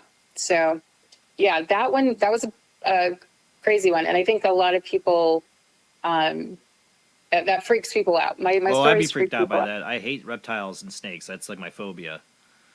Like I used to watch, totally fascinated but terrified because of it was the V. Remember the show V from the 80s? V. Like the aliens come down, they look all human, and then they rip off their skin, and they're actually like gerbil-eating lizards. Oh, was it the Sleestack, or is that going way back? What is it? The Sleestack. They were on Land of the Lost or something. Oh no! Well, that was Land of the Lost. I love Land of the Lost. No, this is V. It was just called V, and they were aliens that came. It was a TV miniseries, and then like a TV show, and then they revamped it in 2000 or something like that. But in it, there'd be these reptilians that came down looking like these humans, like these human-like aliens, and these red jumpsuits. And then somebody sees them behind the scenes eating a gerbil down, and then they take off their skin and they're total reptiles. Which, like, I don't like snakes, man. And there's people who swear that they've seen like people transform from human to reptile. So are they seen like the perfectly possessed? You wonder. I mean, even Billy Corgan from the Smashing Pumpkins has this story he's told twice of being close to this woman that was up in the Hollywood industry and seeing her transform into a reptile woman. Wow. Yeah. I mean, anything goes in the spiritual world. It's crazy. That one was nuts, because when she had said, her little girl was like, oh, and then all of a sudden she just untied everyone and didn't want to eat people anymore. And that's right. That was one that she didn't want to eat people anymore. She didn't want to eat people anymore. Yeah. And my friend and I we were like freaking out. And she's just like, I'm so glad that you came and did what we did. And her house was fine after that. So. Well, it's Yeah. interesting she said that, because the people who believe in like the whole like the conspiracy theory, the David Icke stuff, or the reptilian changelings and reptilians that appear in people's homes, that they're these entities that live underground that can like manifest themselves in homes, that they truly do eat people. That's what they say. So when you put that in there, and that I was like, like, because that conspiracy theory says that they eat people. They go down the line and saying the royal family is a bunch of reptiles and they human sacrifice and eat people. I'm telling you, man, you go down these rabbit holes, they go down, they go way out there. David Icke, whatever, But people have had experiences. I mean, obviously, you look at ancient cultures and a fascination to the Mayans, Quetzalcoatl, to like humanoid reptiles, the Sumerians, the Egyptians. There's this fascination with some kind of creature that's reptile-like, and yeah, you can feel it when it's like ancient. Did this feel ancient that you were dealing with? Yeah, that felt like completely out of this world to me. It was just the way it was just behaving and kind of mocking. It was mocking the rosary that she had, and that's something else I like to tell people. Your daily practice, I don't care what it is. I don't try to push religion up on anybody. Your daily practice and your belief and strengthening what you are is going to help protect you. I agree with because that 100%. a lot of people just don't. They are just kind of going through life skipping, and I deal with people all the time, and I'll look at people and I'm like, oh my gosh, they got something attached to them, and I know God wants me to tell them, but then it's like, oh, yeah. You don't just walk up to people like, you got demons, It doesn't go over well at parties. Yeah. No. Oh, Tiffany, I can't go much any longer. My back is killing me. I want to make sure people get your information again. So tell them again your YouTube. You have a website page yet? I'm on Soul Stories is also on Facebook. I'm also under Tiffany Jewel Warren, my full name. There are 2 pages, so you can find me on either. And then the YouTube channel is Soul Stories. Just make sure that you search Monster Woman, Gentleman Callers. So when you see those pop up, then there you go. And then I put that in the link too. I put that in the comments too for that one. I'm so sorry, Tiffany, I couldn't go later. Here you were asking me, do you want me to go 3 hours? I'm like, yeah, sure. Everything felt fine then. And I'm like, no, I can't go 3 hours. I get it. I totally get it. I really do. And I'll just say to everybody, if you need help or have questions and stuff, it's fine for you to reach out to me. You might get some, because I know people. We've had people on the show that are still going through stuff. I mean, some of this stuff just doesn't go away, and it comes back to people. And they're looking for help. So do you have an email that people should contact you, or is it just through the Facebook? Yeah, they can shoot through the Facebook, and then it's Soul Stories plural 444 at gmail.com. Soulstories444 at gmail.com. Mm-hmm. All right, guys, that's your way to contact you. You're an excellent guest. I am so sorry. My back is just like screaming at me right now. It's like draining all my brain power that I had left, which wasn't much. So thank you so much, Tiffany, being on. I apologize for cutting it early tonight, guys. I am dying. So hopefully by next week, I'll be going on vacation. So I'll be getting some time off my feet, at least a couple days before the show. I will be better. And Tiffany, we'll have to have you back on when I'm not a cranky old man with back pains. I'd love it. I would love it. And when do you think your next content video is going to come out?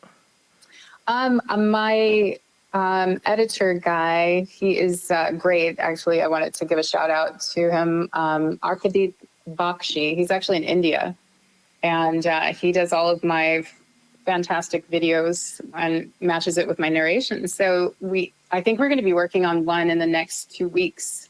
Awesome. And I have to say, my wife really liked your videos. She was like, "Ooh, who is this that you're listening to?" And I'm like, she's like, she likes these stuff. She listens to the women doing There's one lady she watches that just does her makeup as she tells you some horrible horror story or something as she does her makeup. So I'm like, why the makeup? She's like, just shut up. It's good. You know, so she liked yours. She liked listening to yours. She said she's got a great voice too. I'm like, yeah, I know. Thank you. So, yeah, so you got my wife there liking your channel. I think subscribe too. So, thank you so much, Tiffany. Go check out Soul Stories on YouTube. Again, I apologize, guys, for not being able to pull out a full show tonight. I'm dying. I'm dying. I'm gonna get. I got an ice pack in the freezer waiting for me, and then a heating pad, and then I got to go to bed. Thank you all so much for joining the show tonight. Yes, it's a short show. We will be back next Sunday with a guest we had on for like 10 minutes when he was on. It's Patrick Spain. Remember we had all the internet issues on my end, and Patrick couldn't join the show. Well, we got him rescheduled. He's the author of Little Bigfoot on the Hunt in Sumatra. He's an anthropologist who's looked for cryptoid creatures across the world. And he had a really good book about Little Bigfoot. It's actually, he's got a very hilarious perspective of his journey. He's very much an adventurer. Next Sunday, same bad time, same bad channel, 10 p.m. to 1 a.m. Central, 11 p.m. to 2 a.m. Eastern, 8 p.m. to 11 p.m. Pacific time. Check us on Facebook, YouTube, and Twitch. Don't forget to follow and subscribe. Don't forget, you can always donate on Super Chat on YouTube, or you can check us out on Patreon, where you can donate $2 or $5 a month. Just look up Jason Bland, Paranormal Soup on Patreon. You'll find us there. Thank you all. Thank you, Tiffany. Have a great night. See you next Sunday.